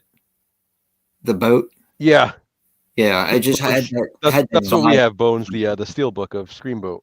Yeah. I had such a blast with it. I love the setting. You get a Q from Impractical Jokers making an appearance. That was funny because of the whole New York, Long Island thing. I just there's like a plethora of characters, both unlikable and likable. And I liked Willie. I thought Willie was interesting. Me too. So. Me too. Good stuff. Yeah. 22 is where I have Predator, Killer of Killers. Okay. Now, I've seen this 2 times, maybe 3 times now, and I love it. I think it's great. Along with the director's ending, I just think it's a brilliant anthology. I understand what you're saying about animated films, but animated films don't bother me. I've always liked animated films. Would I rather have a live action of that? Could they have done what they did? You don't know. I still think there's a lot of places to go, and I think there's a lot of places to go with those storylines. Whether they're going to do anything with them, I don't know. But to me, the animation was amazing. It didn't skimp, like you said, on the whole Disney-fied part No, of and that's why it's like I just wish it wasn't animated. It's like animated in an animated movie that's canon in a franchise just bugs me because it's like they're live action in the rest of the films, but they're animated in this one. Right. So it's like, how can it be canon then? Yeah. I mean, it is, but it's also different though, too. It's like an anthology. So, but you can still do an anthology and have it be live action. yeah, I mean, yeah, but it's not like the rest of the Predator films where it concentrates on one thing. This was more of a different type of experiment. Yeah, no, of course. It's just, like I said, I mean, it's like one of those things where I want every film that comes out to be canon because I hate when they come out in films that are non-canon. I just think it's stupid. Yeah, me too. But at the same time, it's like I have trouble with like I wouldn't want like an animated Halloween movie. I wouldn't want an animated Friday the 13th. I wouldn't want an animated Child's Play. You know what I mean? Like I don't want animated stuff in my horror franchises. I wouldn't mind that. I don't know. I absolutely would not. Not as like a canon movie. No way. It's way too disappointing. That's disappointing for me. I'm less disappointed because we got another live action in the same year with Badlands. But like imagine like we wait 3 more years for a Halloween movie or even say a Scream movie and it ends up being animated. I'd be pissed. That would kind of piss me off. Yeah, I'd be pissed. Fortunately, we didn't have to wait that long because, Prey wasn't that long ago. 2022, yeah. So. Yep. And we got 2 in 2025, so. Yeah. So what do you got for number 22? This is where I put Sinners. And Sinners, it can kind of move around. It's just I really don't know where to put it because it's I understand the quality of it. I get it objectively. I just think it's super overrated. Me too. And I'm trying to tell myself that maybe that's why I don't like it as much as I want to. I need to watch it again now that I have my expectations in check. Me too. Because we watched it that first time, and again, we went into it thinking this is the best movie of the year, and this and that, hearing all this stuff. So now it's like, now that I know what it is, can I go into it and appreciate it more? Maybe. I'm not a big vampire guy, but I do love like the time period. It reminded me of like Boardwalk Empire. So it was like vampires in Boardwalk Empire. And I really like the ending. The fact that it was a period piece, and I like the fact that they did it right. I really like the ending too. Yeah. So Sinners is 22. All right. 21 is where I have The Strangers Chapter 2. Nice. It's gonna be hard for me to put a slasher movie lower than top 25 when we're doing something like this. Yeah. And I really enjoyed The Strangers Chapter 2. I wasn't sure what to expect.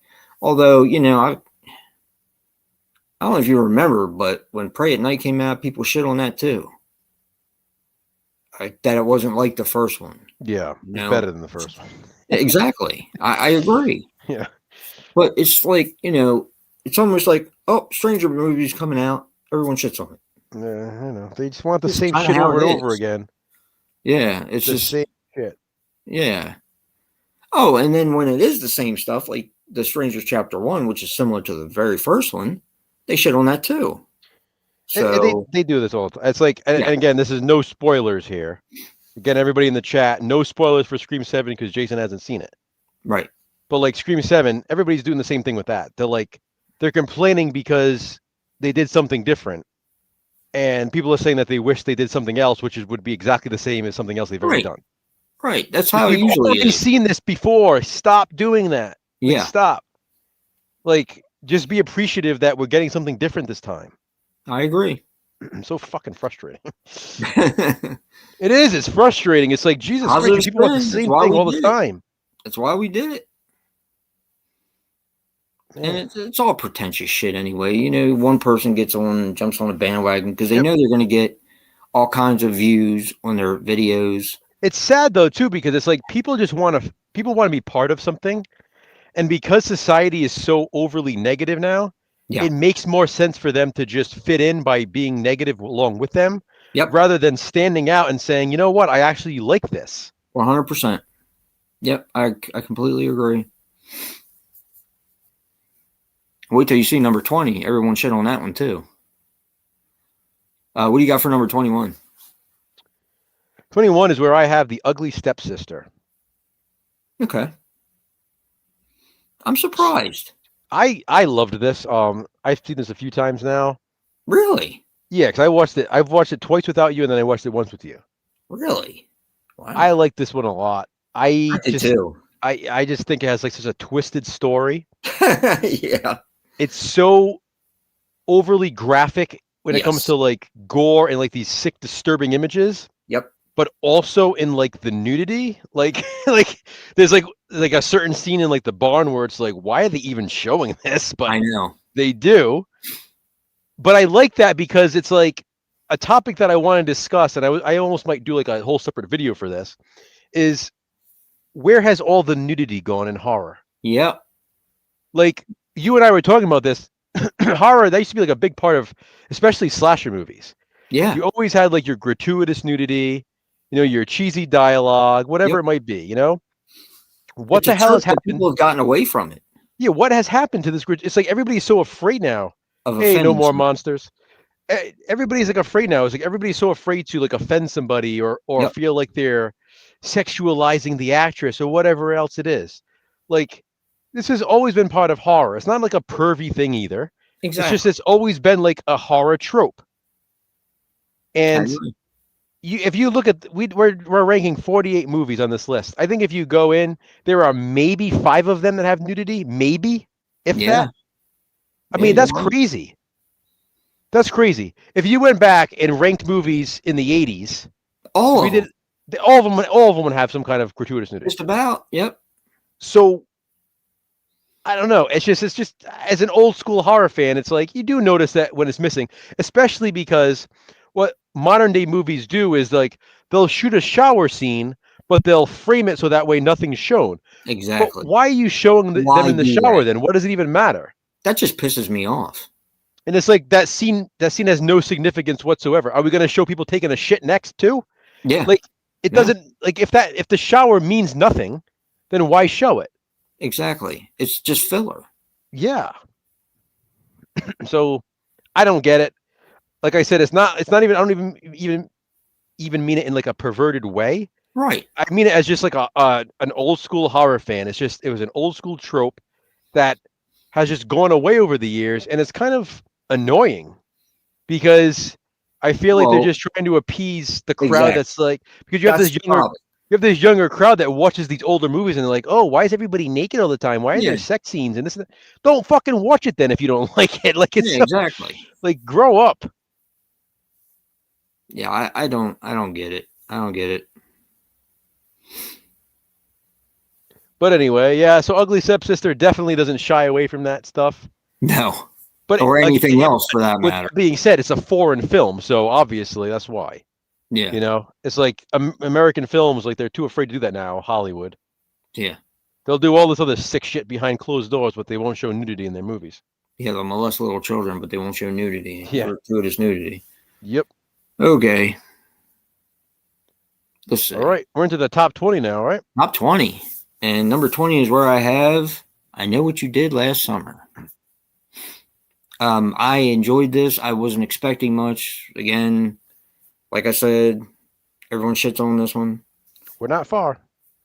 Yeah, it's a really well done slasher movie that has such a brilliant twist. Mm-hmm.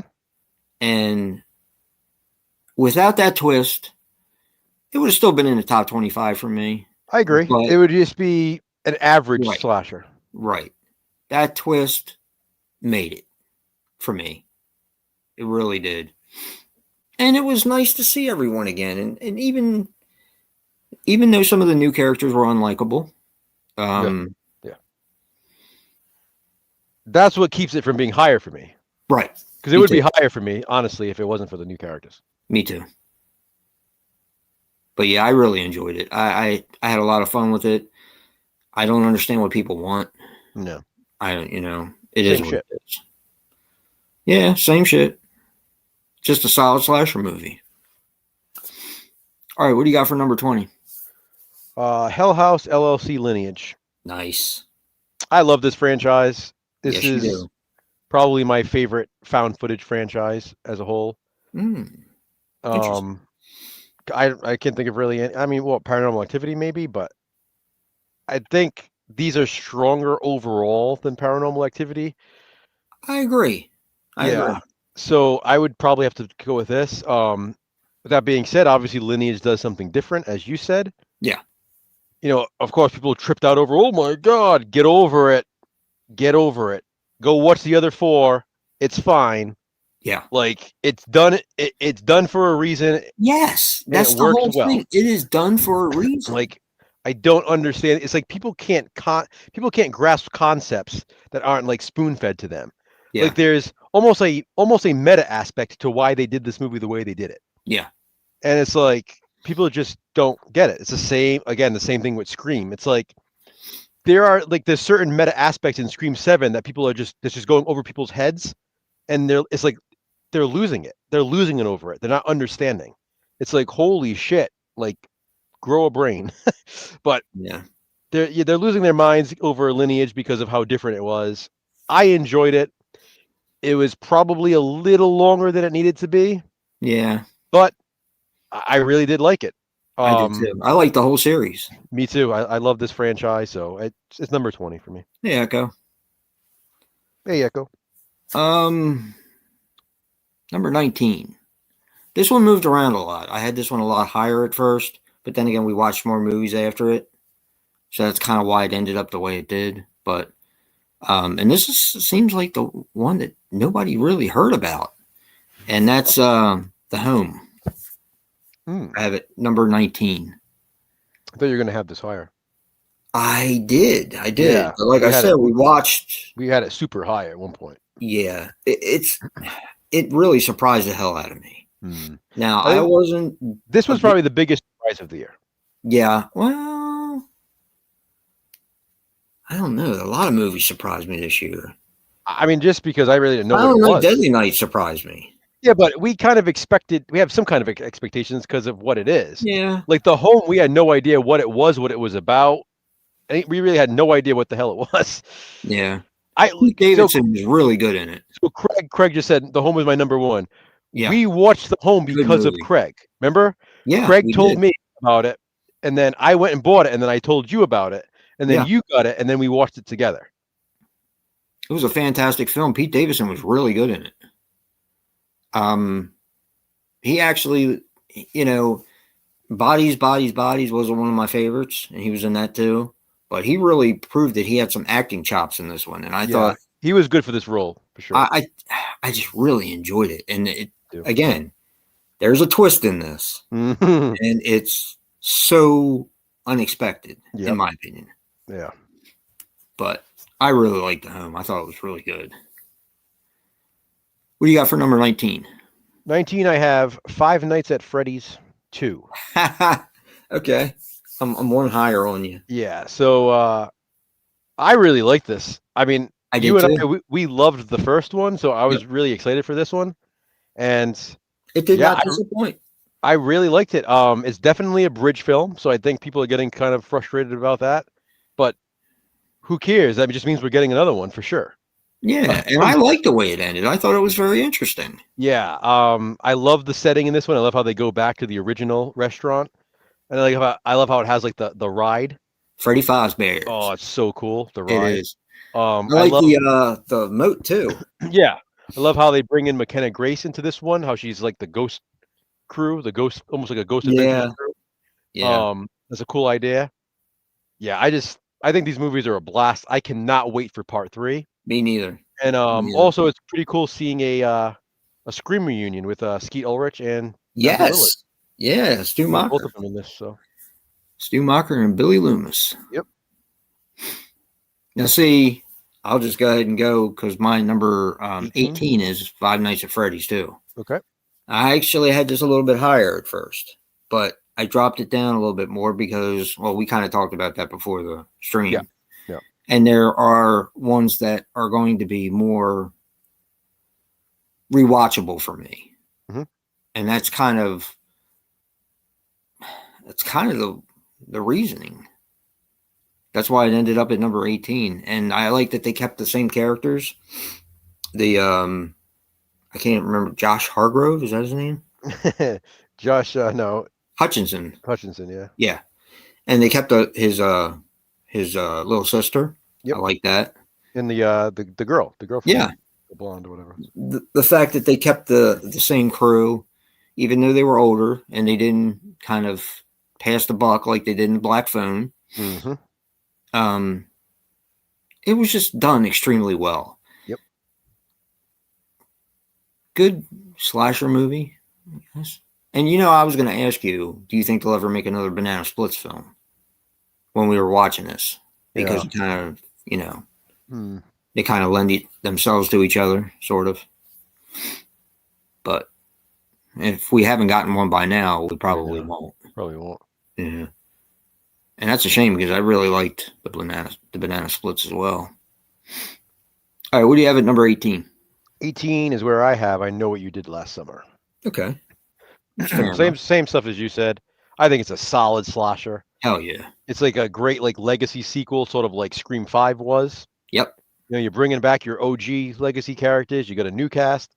Difference is, I love the new cast in Scream 5. I do not love the new cast in I Know What You Did Last Summer. Yeah. There's honestly, I like the male characters, the new male characters. The females, they were so annoying to me. Yeah, they were. And there's some stuff in this movie that was clearly put there just for the sake of appealing to certain demographics. I remember when you did your original review on that, and you mentioned this, and I while I can see it, it still didn't take away from my enjoyment of the film. But tell me this: why is there a lesbian scene? What does that scene? How does that? Yeah, it doesn't. Yeah, it doesn't make any sense. It has nothing to do with the rest of the movie. It doesn't. It literally, you can take that scene out and nothing changes. Exactly. It's like they just threw it in there just for the sake of throwing. We have to throw in a gay couple in there, so let's throw them in there. Yeah. That's the stuff that frustrates me. Stop doing that. You don't have to do it just for the sake of doing it. Yeah. It's like you look like a try-hard when you're doing that. And if there's a gay person in there, or a lesbian or whatever, a trans character in there, that's fine. But when you're using it to further an agenda is when I have a problem. And then finally, the final scene before the end credits was absolutely unnecessary, number one. And number two, it clearly took the whole feminist director to another level. Yes. Because the director of the film is a self-proclaimed feminist. And it's like she couldn't help herself. She had to throw in that last scene, which wasn't even needed. Yeah. And they're just rambling on. And it's like, okay, we get it. We get it. Yeah. But Mr. Bones, I Know What You Did Last Summer. That stuff. But other than that, you take out that woke stuff from the I Know What You Did Last Summer sequel, and I liked it a lot. Yeah. The ending was just amazing. The twist. The ending was unnecessary, but the twist was freaking awesome. And the mid-credit scene was pretty cool too. Yeah. They just, like you said, she just couldn't help herself. Nope. What do you got for 17? 17, I have Final Destination Bloodlines. That's what I have too. I was so excited for this movie. Same thing. And let me tell you something. I am scared of heights. I am scared, petrified of heights. This movie messed me up pretty bad. Yeah. That stupid kid with the penny. Yeah, bastard. I will say that even when it got past the the heights part of the film, the tower and all. It's just so good. It's just like they didn't even miss a beat. I love the whole family dynamic in this one. Yeah, I do Like I too. like how And they go that route with it. the farewell to Tony Todd was Oh, it was hard. It was hard to watch. Hard for me yeah, to watch. yeah. I think it was hard for you to watch too. And he Mhm. looked bad, but that was the passing of an icon, and at least we got to see him once more. So, Yep. yeah, I'll leave it at that. Yeah, that's my number 17 as well. Like I said, I love the family dynamic. This might be this is either my favorite or second favorite in that franchise. I really, really It's liked it. close. It's close. I love the characters in it, Yeah. and I also love the kills. Yes. They're Yeah, so creative. I have such a blast with all of these movies. It's such a fun franchise, It's fun to and marathon them. yeah, this one did not disappoint. Nope. Did not disappoint. Loved it. Number 17. All right, number 16, I have Fear Street, Prom Queen. Okay. Once again, a slasher movie, and this one I've seen more than once. I watched it over my daughter's house when it originally came out. Wasn't sure what to expect, and I do like the Fear Street movies. Joe and I, did we marathon them? No, we didn't. No. Because I had seen them more than once. Have you been looking at Jay's Letterboxd? No. He did that one too. He just watched all these. Oh, did he? Okay, I'll have to look and see what he said about him. This was his favorite one. This one was? Prom Queen was his favorite. Of course, it's my favorite. He said the same thing in his review that I said in mine. He was like, "Are people watching the same movie? I know. Like, what's happening here? It's an '80s slasher. It's a fucking throwback. Is what it is. It can't get any closer to an '80s slasher than this. Exactly. And they did so well. They did it so well. Yep. So well. So that's my number 16 is Fear Street Prom Queen. What do you got for number 16? 16, I have Clown in a Cornfield. This was better than I thought it was going to be. Yeah, you and me both. And I actually had this, so I'm gonna piggyback on you. I have this for number 15. Super fun slasher film. Yes. It really had the same vibe as like Thanksgiving for me. Yes. Like that. Yes, it did. Just the way it looked, the way the town looked and stuff. Yep. I like that. I like the twist, the reveal in it. Me too. The whole motivation, all of that. I wasn't sure what to expect. Yeah. Shudder's. Actually, I'm going to be honest with you. I like most of the Shudder movies. Yeah. I think that they're pretty good. There's only like one or two of them that I didn't particularly care for. And this one was no exception. I actually like this at all. And being a slasher movie, it really, it's not going to be out of the top 25 for me. Yeah. So. What, Bones, what are you saying? Slash Bros, how have you guys been doing LTNS,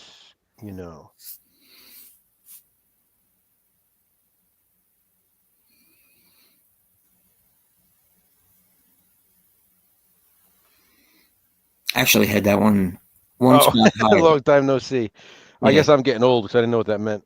I had Clown in the Cornfield one spot higher, but I changed it with my number 14. So what do you got for number 15? Wait, so you had hold on a minute. You had Clown in the Cornfield for 15? Yeah. Right? Yep. Okay. Yeah, that's why I piggybacked on yours. Since you had it for 16, I just went ahead and talked about it a little bit. All right. So at 15, I have The Monkey. The Monkey. Actually, we're not far off on that one either. When we watched it, we were like, how is this so entertaining? It is. Like, this was... I did not expect this one to be as good. Me neither. Did not at all expect it to be this good. Yeah, people shit on this one too. This is our second Osgood Perkins film on the list because we already did Keeper. Well, I did anyway. Yeah, this was so hilarious, but so over the top gory and stuff as well.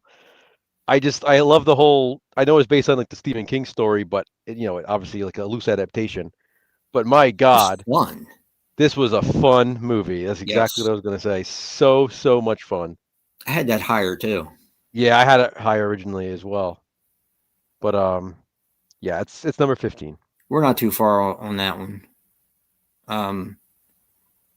For number 14, I have Hard Eyes, and that's the one that kind of switched places with Clown in the Cornfield. You have Hard On for 14, right? Yeah, hard on for 14. I saw this one in the theaters, and I watched it with you when it came out. Um, did you see it beforehand? Yeah, you did. I did. Yeah, I I reviewed it like like before. this. Yeah. I watched it. I think I watched it for Valentine's Day. Did I? I don't Maybe. remember. I might have. Yeah, you did. You did. Man, I had fun with this movie. It's just a fun, solid slasher in a way. Kind of also reminded me of Thanksgiving in a way. Hmm. Based on a holiday slasher Yeah. and just being fun. It's just fun. It And is. plus you had one of the core four in there. So Yep. and I thought he was actually quite good in it. You see, he signed on for part 2, right? Really? Yeah. Awesome. Awesome. It's coming. Yep. Ben Grimm just said it. Glad to see a sequel is coming. Yeah. Yeah, I really enjoyed it. Hey Ben. Hey Chris. How you guys doing? Hey Chris. Hey Ben. Yeah, that's number 14 for me. Did you put it at number 14 because of Valentine's Day, the 14th? And I didn't even think about that. I had it at number 15 and I had Clown in the Cornfield, and then I started thinking to myself, which one do I like better? Yeah. And I came up with Hard Eyes. Yeah. Or Hard On. Whatever. So what do you got for number 14? 14 I have Jurassic World. Really? Yeah. I'm surprised. What the hell is this one called? It's called Rebirth. Jurassic World Rebirth. Yes. Yeah, this one was higher too, but this was like one of those last minute choices today where I had to stop moving things, and it just sort of ended up here. Only because, like you said, there's a certain genre that I like to put higher just because I'm going to rewatch those more. Yeah. So as much as I love the Jurassic Park movies, and I really did love this one, people crapped all over this one too. Yeah. Imagine that. I mean, you and I were both like, what the hell is going on? Because we were loving it when we watched it. It's great. It's a fantastic film. Am I going to rewatch it as much as some other, say, slashers on here? Probably not, which is why I have to put it here. Yeah. But, yeah. I had a blast with it. I really did. Yeah, I thought it was good. No, Chris, I was saying the name of the movie. I knew it was Jurassic World, but I couldn't remember what the subtitle was, and it's Rebirth. Yeah. So I wanted to say Dominion, but that was the one before this one. That was good too. Yeah. Actually, I like them all. Number 13, I have The Monkey. Okay. I had a great time with this. It's just so much fun. Everything you said about it, I wasn't sure what to expect because, of course, this one got crapped on too. But this is just an unplug your brain and just have a good time with it. Yeah. And Dave got it and watched it finally. Yeah. He liked it too. Yeah. He just had a blast with it. And it's just entertaining. Yep. So entertaining. I gotta watch that again. What do you have for number 13? Until Dawn. Wow. This was another one that was super high. And then we actually ended up watching this one again together, remember? Yeah. We watched this one twice together.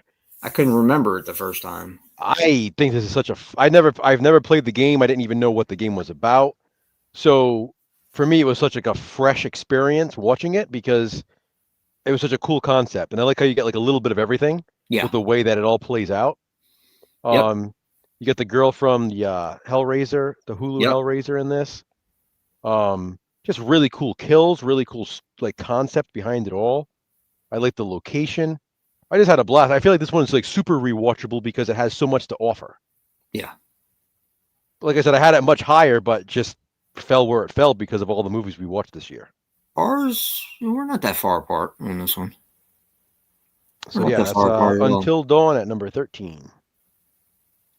All right, number 12, I have The Housemaid. Okay. Not too far. Yeah. This movie was a big surprise. This might have been the biggest surprise for me. This is great. Yeah. There's a couple of big surprises in the movie. Yeah. Big surprises this year. I'm not talking about twists either. There's a couple of big surprises in that movie. Yeah, you got that right. But yeah. Uh-huh. Sydney Sweeney's on full display. Yeah. I really had a good time with this. I really did. I think even Corinne liked this one. She liked it better than Hand of Rocks to Cradle. She liked this one better. And I did too. Yeah. But I can't wait for the sequel. Now, I told you the story about my daughter who she's in book club and she was supposed to read The Housemaid, and instead she read the prequel, which I don't know how she managed that one. But we were talking about, because she ended up never reading The Housemaid. She just read the prequel, and we kind of talked about what happened in the first one, and not necessarily what's going to happen in the second one, but why it led up to what happens in the new one. Yeah. So she got a little bit more of a an idea of where it was going. Man, that's another one. That's a true horror film. Yeah. What do you got for number 12? Number 12, I have Fear Street Prom Queen. Hell yeah. I love this. Like I said, this is basically an 80s slasher just released in 2025. Yep. I don't understand how people can shit all over this one. Like, we have all of these Scream fans and fans of these whodunit slashers. Well, this is a whodunit slasher. Yes. It has like that Scream kind of feel to it, only if like Scream was in the 80s. You know, you have the Scream had yeah. You have the 80s, you have the 80s look with the style, you have the 80s soundtrack. Yep. You know, the thing takes place at the prom. I mean, this is like prom night, only better. I really like this. I couldn't believe it when I was watching this. When I was like, how is this the lowest rated Fear Street movie? It makes no sense to me. Because it didn't come out with the rest of them, and it's different. Yeah, people are stupid. I can't stand them. I know. Prom Queen's number 12. That's pretty much it in a nutshell. All right, number 11 is where I have Until Dawn. Okay. Like, I had to watch this a second time. This one was actually lower, and when I watched it a second time, it was higher because I couldn't remember what happened. But man, this movie has everything. Yeah, it does. Every single genre of horror is in this film. Yeah, pretty much. On full display. And it's just a blast. I cannot recommend this enough. I know kind of this one, and for some reason I equate this one and Ash because they both kind of went under the radar a little bit. And they're both good films, although Until Dawn's a lot better in my opinion. So, what do you have for number 11? Chris, I haven't seen that Reflection in a Dead Diamond. No. Have you seen that, Jason? What's that? Reflection in a Dead Diamond? No. Sounds like a giallo. Yeah. All right, what are we on? Number 11? Yeah. This is where I have Hard Eyes. Okay. Not too far. Hard Eyes was literally the first horror movie I watched of 2025. Wasn't Megan? Huh? It wasn't Megan 2.0? No, this was out first. This was February, obviously. Okay. This was the first one. And it was like, obviously it was like the, super high pretty much the entire time. And it never really moved down. It just other movies moved in front of it because of other things that we watched. Right. But this is like exactly what I want. It's a modern day slasher film. So much fun. I want it to be a franchise because I think it can be a franchise. Yes. Then we can have like a cool like Valentine's Day franchise. Yeah. As opposed to My Bloody Valentine, which has the original and a sequel. We never got like a full franchise from that. Yeah, the remake. So like this, yeah, that's what I meant. Yeah. So this could be like a franchise. So hopefully, we get the second one coming out. Maybe we'll get some more. Yeah, I loved it. Hard Eyes is number 11. It's damn good. Really damn good. Man, we're in the top 10. Top 10. And then my top 10, number 10 is Eddington. Eddington. Eddington. And a lot of people may not have heard of that one. And this was the one that was a little bit iffy for me because it has a lot of different types of stuff in it, but make no mistake. I think this is a horror film. For anybody who's unaware of what it is, it's Ari Aster's film from this year. Yeah. And he obviously he knocked did it out of the Midsommar and park. Hereditary and Beau's Afraid. And he knocked it out of the park again. This movie is fantastic. I'm not a big fan of Joaquin Phoenix, but he was really good in this. Really good. He was great. And this may be triggering for some people because of the pandemic, because this kind of takes place around the pandemic. Yeah, it's a pandemic. But man, is it a good film? Good movie. I don't want to say much more about it because I don't want to give anything away. But it's definitely one I'll be rewatching. All right, what do you got for number 10, Joe? Number 10, I have The Home. Nice. As someone who worked in a nursing home for years, this just like hit for me because of the location of it. You don't have too many horror films that take place at nursing homes. That's true. You could probably watch this as a double feature with Bubba Hotep. Yeah. I loved it. I love the cast. Like you said, what's his face? Pete Davidson. Pete Davidson is great in it. He was really good in it. You have Grams from Dawson's Creek in this. Yes. Yep.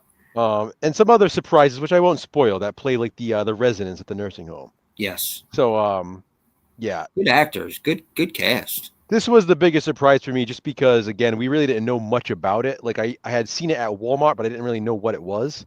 Yeah. I thought it was going to be like some kind of like cheap horror film that like nobody cared about. Yeah. And then when Craig recommended it, I was like, all right, I'll pick it up.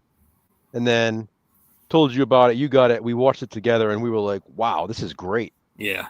Like we always want original stuff. There you go. A great horror film that no one cared about. Yeah, definitely, Ben. Loved it. Loved Eddington. That chase scene was amazing. Yeah. What do you got for number 9? Number 9 is where I put Keeper. Okay. Keeper blew my mind. First of all, I love folk horror. I do. It's a subgenre of horror that I really like it. As a matter of fact, I want to get that other All the Haunts BRs, the second part of it, because I have the first one. Mm-hmm. And they're such surprising movies that are folk horror.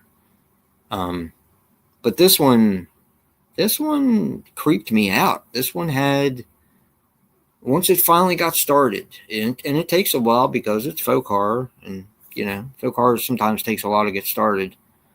But man, it blew my mind. There's some really creepy aspects of this film. Really creepy. Creep me out is something to say. Yeah, I mean, for you to have it in your top 10, that's great. Yeah, I really enjoyed it. I really liked it. I wasn't sold on it at first. And the more I got into it, I was like, oh boy, you're just like waiting for the other shoe to drop. I know. When you messaged me, you're like, did you like Keeper? I was like, oh boy, he doesn't like it. And then when I got done with it, it was like, yeah, it's fantastic. So, what do you got for number 9?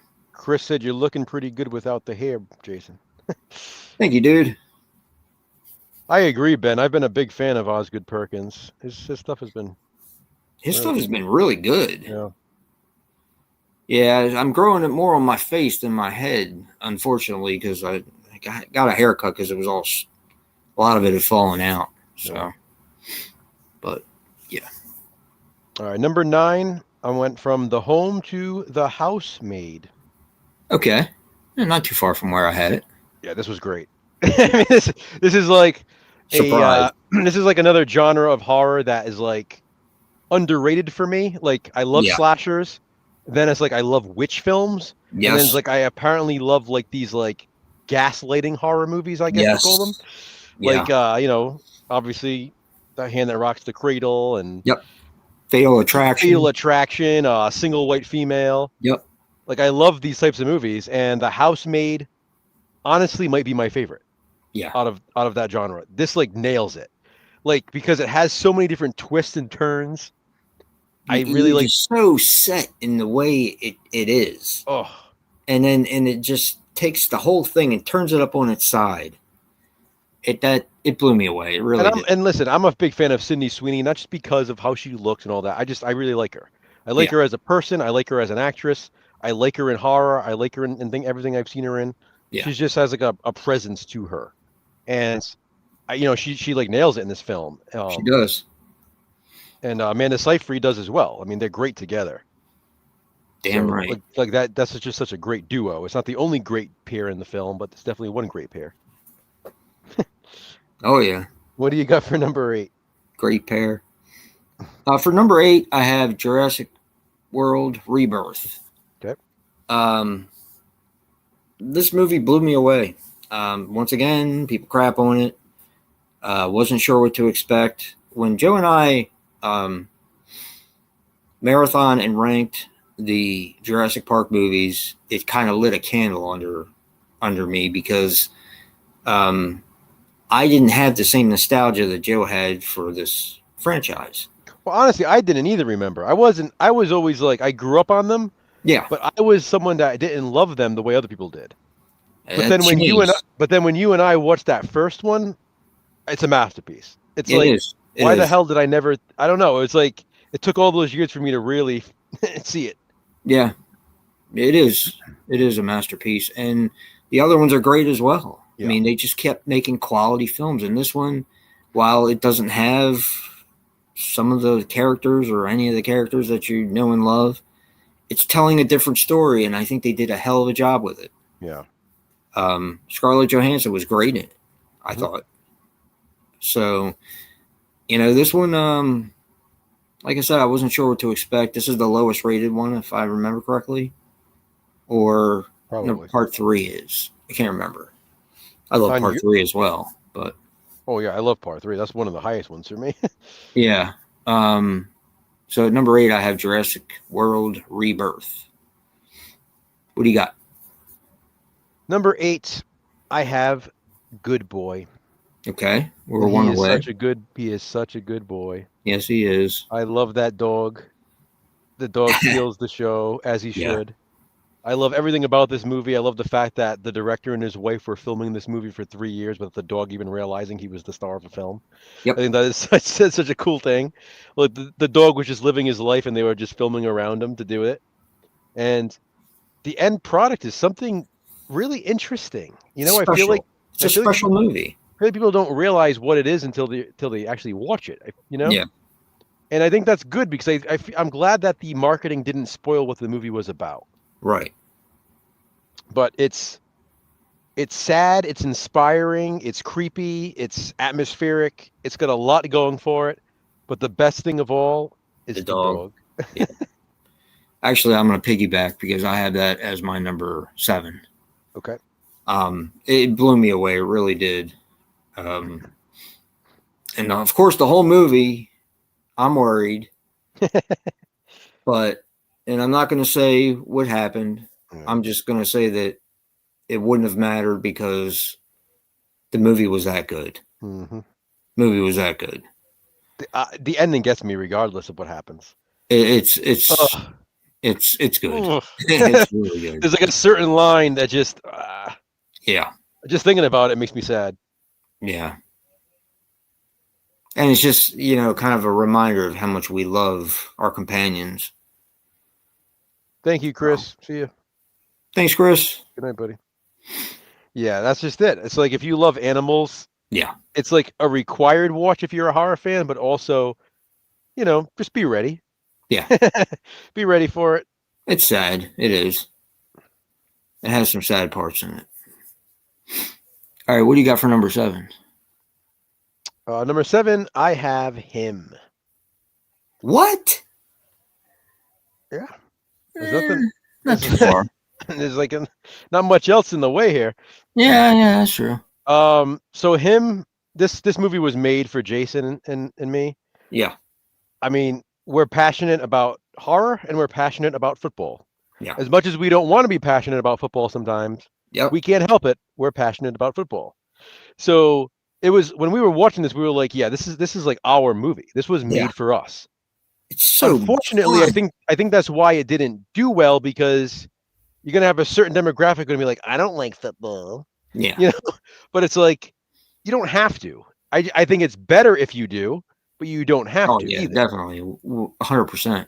You know, like if I don't love dinosaurs, am I not gonna like Jurassic Park? I mean, you know what I mean? Like, it is what it is. It was an interesting story, regardless. Although I do think that you and I got a little bit more out of it Yeah, that's because, what I as you mean. I said, think we got we're more. passionate about it, Yeah, and we know the inner workings of how things are with yeah. football. But then it took what you know and it said, "But what if it's like this?" Hmm. And it turned it on its ear. I love movies that do that. Also, it has a sort of a similarity because of the overall message to Blink Twice, which was on our list last Yes, year, yes, it 2024. does. It's basically Hollywood trying to tell everybody what's going on, even though there are still people with their heads in the sand that don't want to see what's going on. Yep. And those seem to be the same people that are like, yeah, I don't really like the movie. Yeah. I feel like if you understand the message, it's hard not to appreciate what it's trying to tell you. Yeah.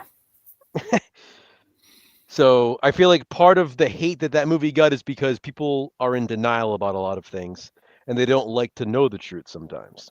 Yeah. You don't like to look in the mirror. That's for sure. Yep. A lot of people don't.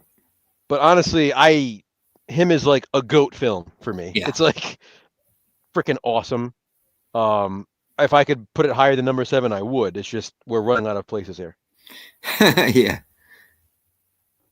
Good acting too. I was very Yeah. impressed. Very impressed overall. It's the same. The main guy is the same guy from I Know What You Did Last Summer. He's my favorite Yeah. character in that, of the new Yeah. characters. Good film. All right, what do you got for 6? Number 6, I have The Gorge. Okay. Now this was an Apple Plus. Joe and I tried to watch things from just about every platform, Hmm. and The Gorge was Now, by that, we have really good. physical copies of everything in Yes, some we do. form, We do.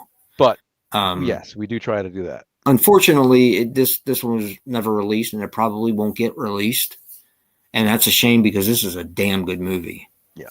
Um, it was good before it became a horror film.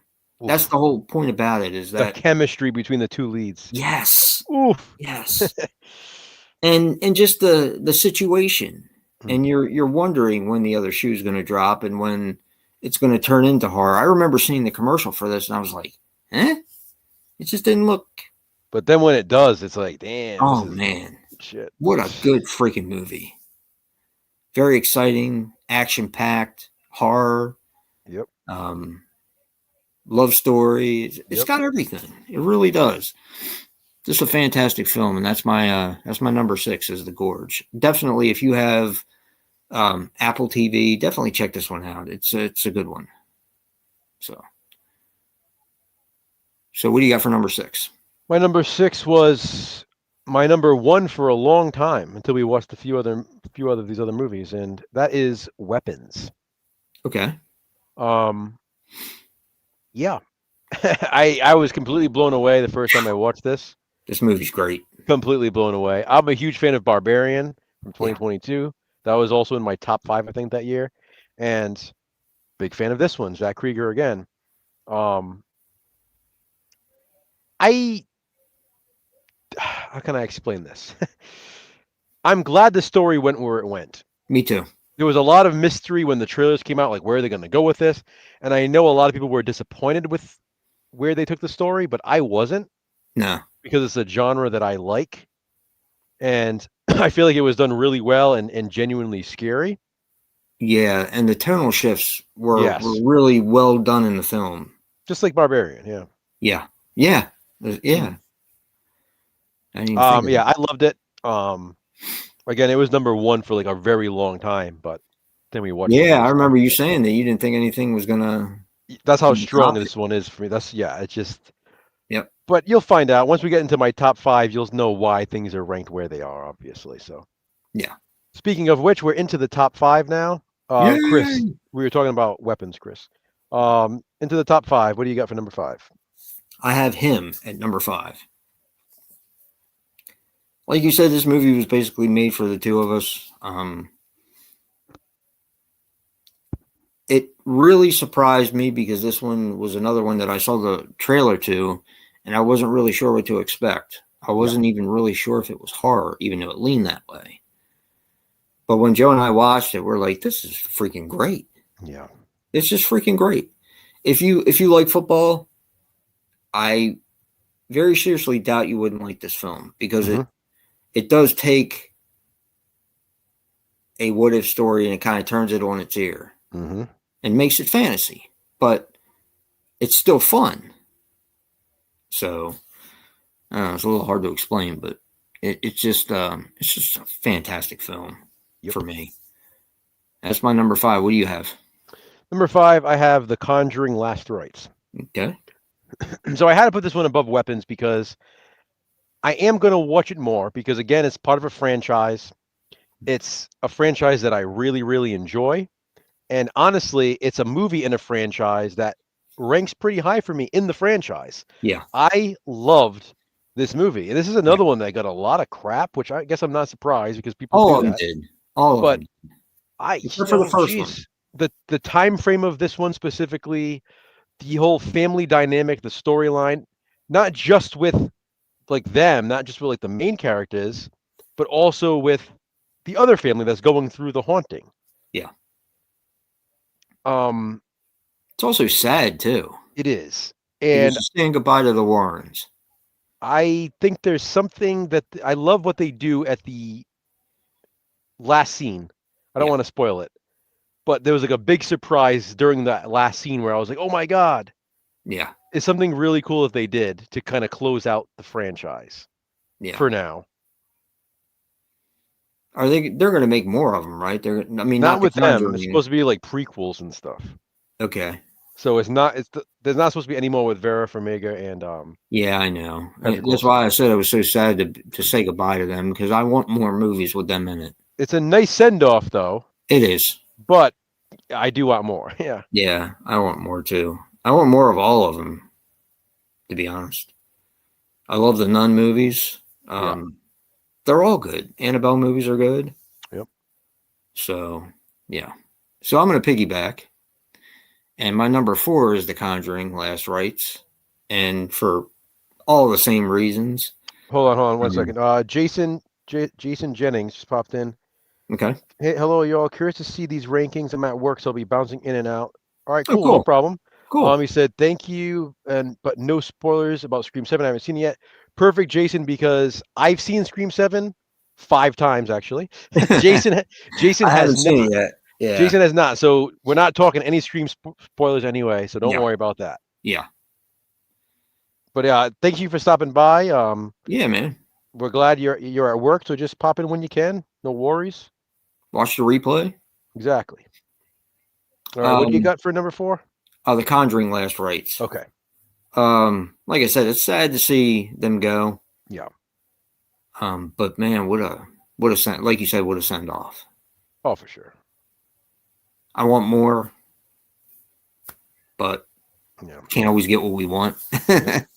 And to me, the movies have been so consistently great. Yeah. Yeah, they're just fantastic films. I don't really know what else to say about it other than I really enjoyed it. What do you got for number 4? Number 4, I have The Gorge. I knew it. I knew it. Love it. Absolutely love it. This one blew me away. I remember I watched this one first without you, remember? And you told me to tell you how it was. I couldn't believe how good this freaking movie was. It is. It's freaking fantastic. Again, it's like the chemistry between Miles Teller and Anya Taylor-Joy is ridiculous. Yes. You would think they were dating in real life. Yeah. Like they have amazing chemistry, even when they're so far apart in the movie. Yeah. I don't know how they do it. It's insane. The casting is insane. Plus, you have Sigourney Weaver in this. Yep. I just think it's so clever. Like the storyline. A very underappreciated film. Yeah. And I think it's underseen because it's the Apple Plus exclusive, unfortunately. Yeah.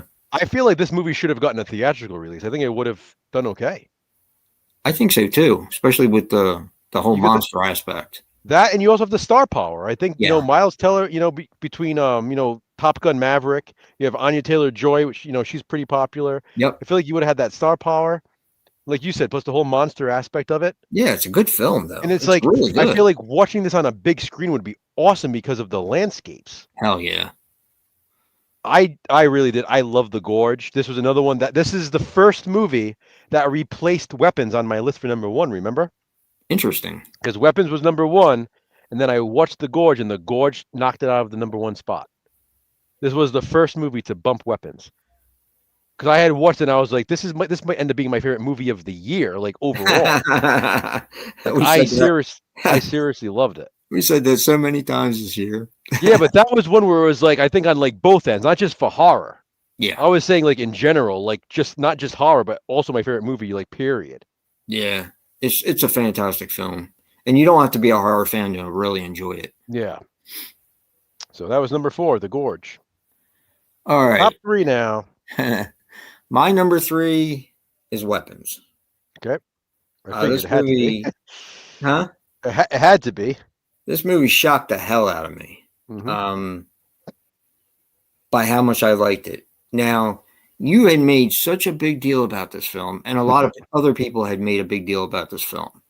Normally, when I watch a film like that people make a big deal about it, like Sinners, I'm like, I'm a little underwhelmed. But I will say that it is everything you said it was, plus. When the cop cold cocks him and he just drops, I lose it. Yeah. Great. I love the tonal shift in this movie. It's just, the story is so interesting. Yeah. It blew me away. It really did. It's scary shit too. It's scary. It's a scary movie. Yeah. What the hell do you do if you're that kid? Yeah. You have no choice. Yep. Yeah, it's creepy. Yeah. All right, what's your number 3? Number 3 is Eddington. Okay. There's no way this was going any lower than this. That used to be my number 3. Yeah, if this could be number 1, it would be. Trust me. I mean, this is talking about a movie being made for you. This movie was made for me. Yeah. I keep telling my mom this movie was made for her. She needs to watch it. She hasn't watched it yet? No. I'm surprised. She needs to watch this. Yeah, she does. I love Eddington. I also love that there are people watching it and interpreting it in a way that it's not. Yeah. And I say this not as someone on the other side saying, well, I'm seeing it my way. No, I'm going by what, the actual writer, director, Ari Aster said. And it's just amazing how people will try to watch something and try to fit it into their agenda. Fit it into their own political view. It's like, not everything is made for you. Like I said, this one was made specifically for somebody like me. And I say that as someone, it shows all sides of the aisle. And I said this when I talked about one battle after another. One battle after another, I felt swayed way too far to one side. Yes. Whereas Eddington, it shows you the far left, it shows you the far right, it shows you everything in between. Yeah. So I appreciate that because that's real. Yeah. That's realistic. That's what we get in the real world. Yeah. And in the end, it shows you how people from each of these demographics ends up. Yep. And not only that, but it is the most realistic horror movie on this list because all he did was show what people were actually like during the pandemic. Yep. Like show me the lie. Show me the lie in the movie. Yeah.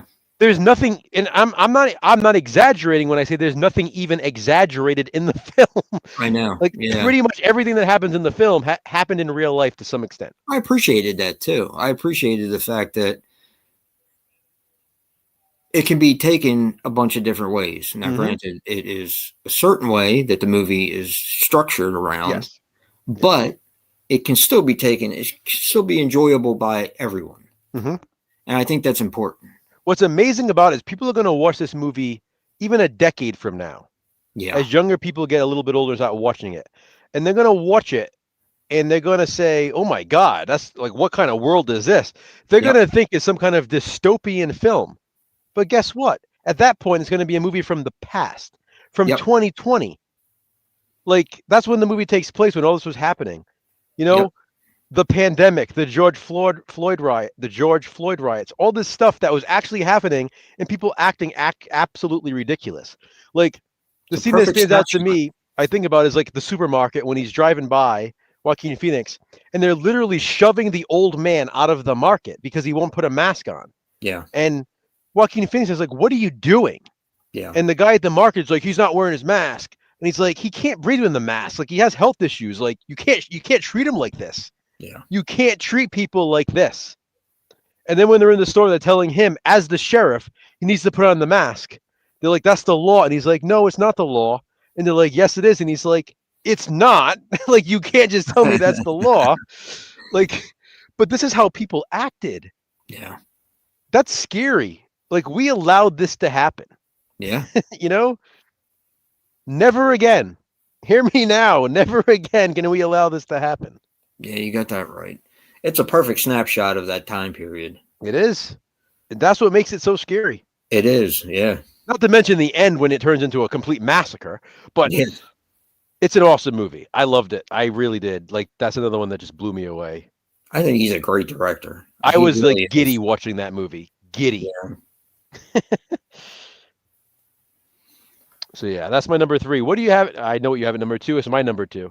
Yeah. Number 2 for me is The Long Walk. Yep. And same for Joe. Now, this was one that I talked about earlier that I was not impressed with the trailer, and I was like, I wasn't looking forward to watching it because I was like, what are they going to be able to do with this? Well, this film broke me. It did. It broke me in some of the best ways. I really enjoyed it. I've never read the story. Joe sent me the book, which I'm going to read. What the hell are you waiting for? I know. What the hell am I waiting for? I should take it with me when I go for chemo and all. That was sort of the idea when I sent it to you. I figured you would. Yeah. But it's just so good. It's so good. And I was so wrong to kind of predetermine and judge it. And I know this was one that Joe was looking forward to the most. Yeah, so I'm glad we have it in the same spot because now I can talk about it too. So, by the way, this was both our number 1s up until like today. Yeah. And well, yesterday for me, but I didn't do it until today. Yeah, I mean, you still had it number 1 until I talked to you earlier, then you officially switched it. I think it's a masterpiece. Yeah. Now, what I love about the fact that we have it in the same place is because of what Jason just said. He really knew nothing about it. He kind of wasn't looking forward to it. He was like, what can they do with this? Meanwhile, this is one of my all-time favorite books. Like, I have read this book maybe more than any other book ever. I absolutely loved it. I've always wanted a Long Walk adaptation, and year after year after year, there would be rumors about one, but it would never happen. Yeah. And then it's like when it finally came, I was like, Stephen King isn't my favorite person these days. Mark Hamill isn't my favorite person these days. And unfortunately, I let that put a little reluctance into my rush to see it. Yeah. But it was 2025. It is a story that I've always loved. I was super curious. We watched it and we were just blown away within like the first 10 minutes. We just fell in love with it like immediately. It was just it's just one of those movies that hooks you in, and it's a masterpiece. It truly is. Yeah. Literally, the only reason I didn't keep it at number 1 is because realistically, I'm going to watch my number 1 more than I'll watch this. That's not to say that I won't watch this a lot, because I certainly will. Yeah. But there's something about our number 1, because we have the same number 1. Yep. Our number 1 is part of a franchise that we both enjoy. It's a slasher film. Not only that, it's my personal favorite film in this particular franchise now. So it's damn close. It's my number 1. It's your number 1, and it is Silent Night, Deadly Night, and of course the remake. Yep. Just came out in December. Stars Corey Cunningham from Halloween Ends, Rowan Campbell. Basically playing almost the same part he played in Halloween Ends. Not gonna lie, dude. Again, I'm not trying to exaggerate, because I've watched this one a bunch of times already. Yeah. This might be this might be my favorite horror sequel now. Really? Remake. Oh, of all time? Yeah, It's pretty close. I think it might Pretty be close. my favorite horror remake. Yeah, I just love what they did with it. me too. Like, you think it's going to be the same thing? That's what we like. We like when they keep the Yeah. core part of it and they do something different with it. Oh, Chris, I have like a whole room that's a horror library of books. Yeah. This movie just blew me away, and I watched it again the other day. Um, that's what kind of convinced me that I wanted to put it at number one. Yeah. Because it's just so good. So the way I look at it, I keep thinking like, which horror movie from last year do I keep thinking about the most? It's probably this one. Yeah. Like, I just think about how much fun I had watching it. I think about how much I love the characters. I think about how much I like the setting, Yep. the Christmas seasonal feel to it. It has a strong Christmas feel to it. The concept, the twist, the kills, it does everything right. Yes, it does. Yes, it does. Again, the only thing it's missing is gratuitous nudity. Yeah. It's the only thing. But again, most of the films on this list don't have it. So yeah, that's true. I was trying to think if I because I know the one person would have done the gratuitous nudity, probably the Nazi. Yeah, but she didn't. Nope. So yeah, I thought she was too. Yeah, me too. But man, God damn, that was a good movie. And I love the setup for the sequel. Like, I hope they do it. Me too. Although I don't want to spoil anything. I don't know, because I think they might. I mean, I think it actually was received pretty well. I hope so. A lot of people seem to actually really like it. Like, I remember when I was telling you right before I watched it, there were people who had like early screenings, and they were literally saying like, "Hey guys, no joke, I think I prefer this to the original." And then I like laughed because I hadn't watched it yet. And then I saw somebody else say the same thing. And then I was like, wait a minute. Remember I said it to you? Yeah. and me and you were both like, no way. And then I watched it, and I remember messaging you and said, guess what? I think I prefer this to the original. Like, putting nostalgia aside, I love what they did with this. I really do. Like, I do too. Like, nostalgia is a heavy drug, you know? But at the end of the day, quality wise, it's not the best film, the 84 one. It's fun as hell. Like, but at the end of the day, it's just a Santa slasher film. It's just so notorious because of the controversy and everything, you know? But it's such a good story though. But I feel like I like the story in this one better. That's the thing. I really do. Like, I think it's a better story.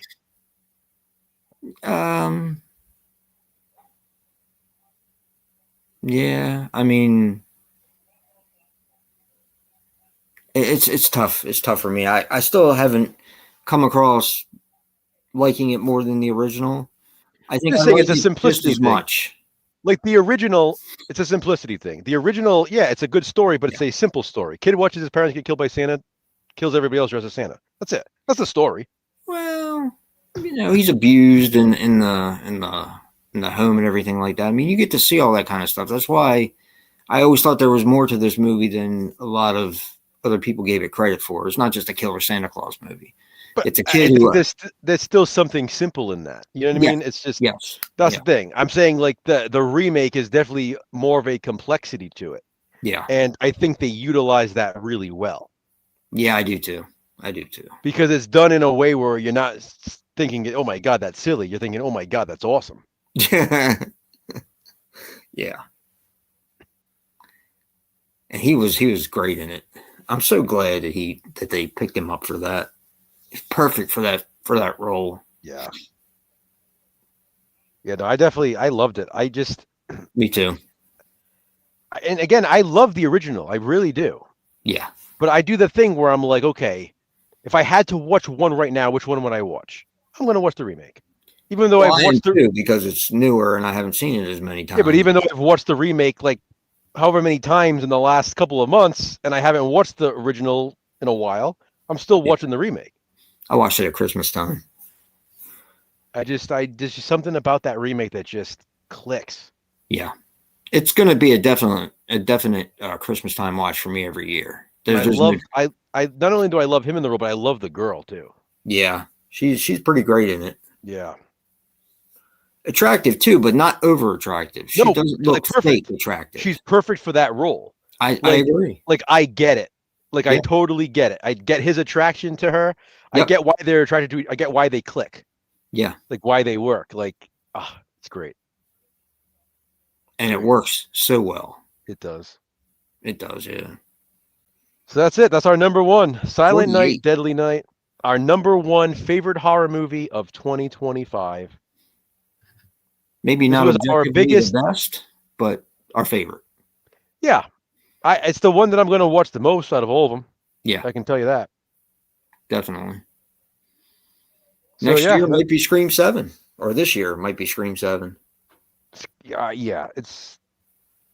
I mean, it's already hard to top a Scream movie, but like with how much I love this particular Scream movie, I just obviously I did my ranking. This is my second favorite Scream movie now. I So can't wait to watch it. like, it's not. I mean, good luck other horror films coming this year. I just hope we have, I mean, regardless of what happens, I just hope we have another good year for horror like we have. Yeah. I mean, the last few years have been fantastic. Oh, for sure. I mean, we started doing this in 2022, and we were impressed with how great 2022 was. Yeah. And it's like every year has been so solid. Well, 2022 benefits from being the perfect storm. Remember, we got like a Scream movie, a Yeah. Halloween movie, a Hellraiser movie, Jeepers Creepers, Yep. Exorcist. It was like whatever, all different ones, whatever it was that year that came out. Yep. Like all different franchise movies on top of other things like The Menu and Barbarian and Yep. these other solo movies that were really, really good. Yeah. And I like the fact that they're still making the sequels. Yeah. To other things or remakes or giving, like 28 years later, giving a franchise a new life. Yeah. And even though it wasn't one of my favorites, I still really enjoyed it, and I can't wait to see the newer one. Yeah, exactly. And the one that's coming out later on this year, I think. Yep. So, and I'm also extremely happy that Sweet Revenge came out. Yes. So now that that's finished, maybe we can get some more Friday the 13th movies. Exactly. Yeah. That was a good taste, but I want more. I want more. Well, the good news is, too, we got another Five Nights at Freddy's in the works right now. Right. Scream 8, they want to start filming in the fall of this year, so we might have another Scream movie next year. Maybe. Depends. They usually take their time, and I don't mind it. Well, they usually don't, actually. Typically, it's back-to-back. The only reason this one took so long was because of the whole Melissa Barrera situation. So their plan is to film in the fall and release it next year. Isn't Thanksgiving 2 coming out this year? Nah, that got sidetracked, too. What? Yeah, I don't know if we're going to get it, honestly. What the? Eli Roth says it's still happening, but they're having trouble getting everybody together. That movie made so much damn money. Yeah, scheduling conflicts and stuff.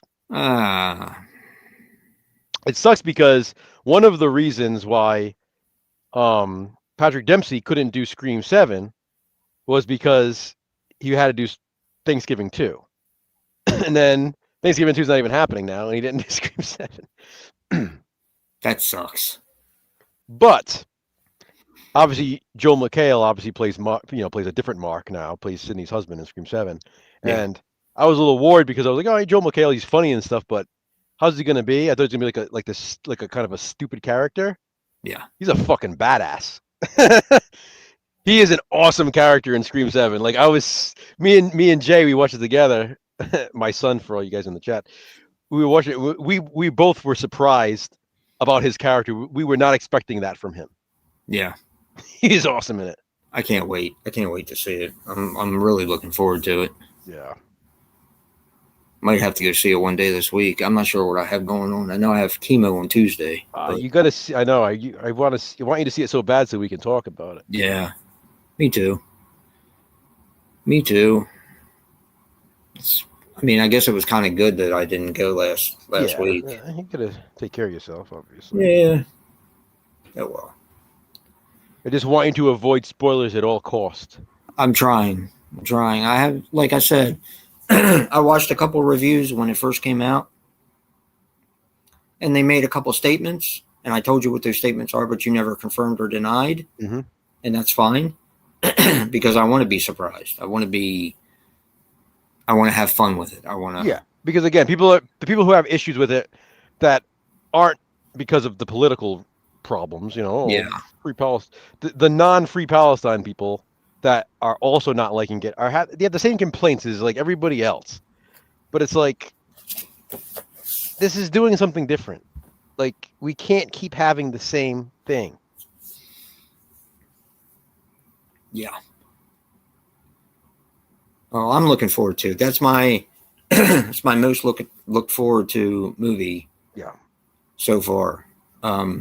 Although 5 Nights, looking forward to that too. And are we getting Saw 11 this year? I don't know if that's coming this year either. It's probably not this year. Probably next year. That sucks. Well, hopefully it'll be another great year in horror. I'm hoping. I know that there's another Peter Pan movie greenlit. Yeah. And hopefully they'll do better on this one. I'll still watch it. And then obviously The Strangers Chapter 3 should be out soon. Right. Terrifier 4. Yeah. Which is supposed to be the last one, but we'll see. Mm-hmm. Money talks, bullshit walks, Yep. I feel, I'm happy that they're doing so well. Yeah. I'm happy when any horror movie does well. Yeah, exactly. Even Sinners. I'm happy that it's doing well. I just didn't think it was as good as people made it out to be. Yeah, it feels like the movies that people raved about last year, were ones that we were just kind of like, that kind of seems to be the case most years, it seems, actually. Like what? Smile and Pearl back in 2022.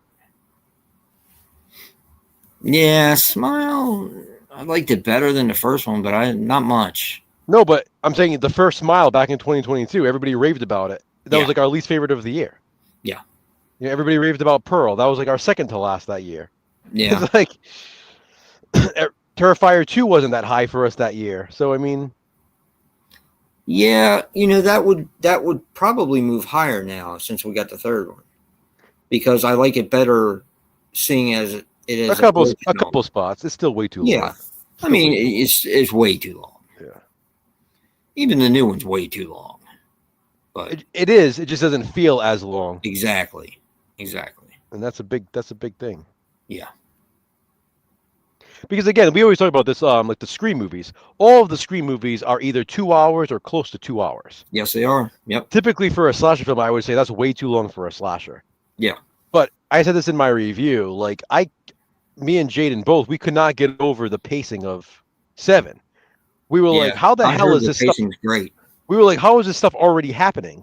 We were only like 45 minutes into the movie, and like these big things were happening. We're like, "Holy crap!" We're like, "What the hell can they do for the rest of this film?" Yeah. Like, it never lets up. And a lot of the Scream movies are like that. I never watch a Scream movie and think, "Oh man, this is too long." I don't either. Yeah. I don't either. And that's a good thing about having Showtime is, even though I own all the movies upstairs, I don't always feel like pulling them, but I watch them a lot. Yeah. On Showtime, because they show them back to back to back to back. Yeah. So, but they don't show the 5th one. They stop at 4. Paramount Plus has all of them right now too. So I do the same thing. Obviously, sometimes you just don't feel like pulling the Blu-ray or whatever. Yeah. So, like after I had watched Part 7 like 2 or 3 times, and I was like, all right, I got to stop at 7 right now. And I went back and I watched Scream 2 and then Scream 4, and then I went back and watched 7 2 more times. But I watched 2 and 4 on Paramount because they were on there. Yeah, I've been catching Scream 2 and 4 a lot. Me, in the very end of Scream 3. Yeah. Which is, to me, brilliant. Mm-hmm. So, well, that's it. Anything else you want to add? Nope. I think 48 movies is a plenty. Yep. Our biggest horror year ranking. Yep. And we had a really good time. So thank you guys for tuning in, and we had fun watching all these. We had a blast. We've been looking forward to the stream too, to try to find a time to do it. And we kind of it was Five Nights at Freddy's 2 that kind of held things up. Yeah, we were kind of waiting, and then it was like I was like, do you want to just wait until this movie comes out so that way we can include this one too? It's like we may as well at that point. I mean, because that takes us to December as well. You know, that came out in December, so yeah, we have the full year pretty much. Exactly. Done. I think Corinne asked me if they made any more horror movies than that. I said, yeah, they made more horror movies, but yeah. Thanks, Dan. Thanks, Chris. Thank you, everybody. I appreciate it. You guys for coming in here. Yep. And like always, remember, physical media matters. Damn Thanks, right. Shannon. Thanks, Annette.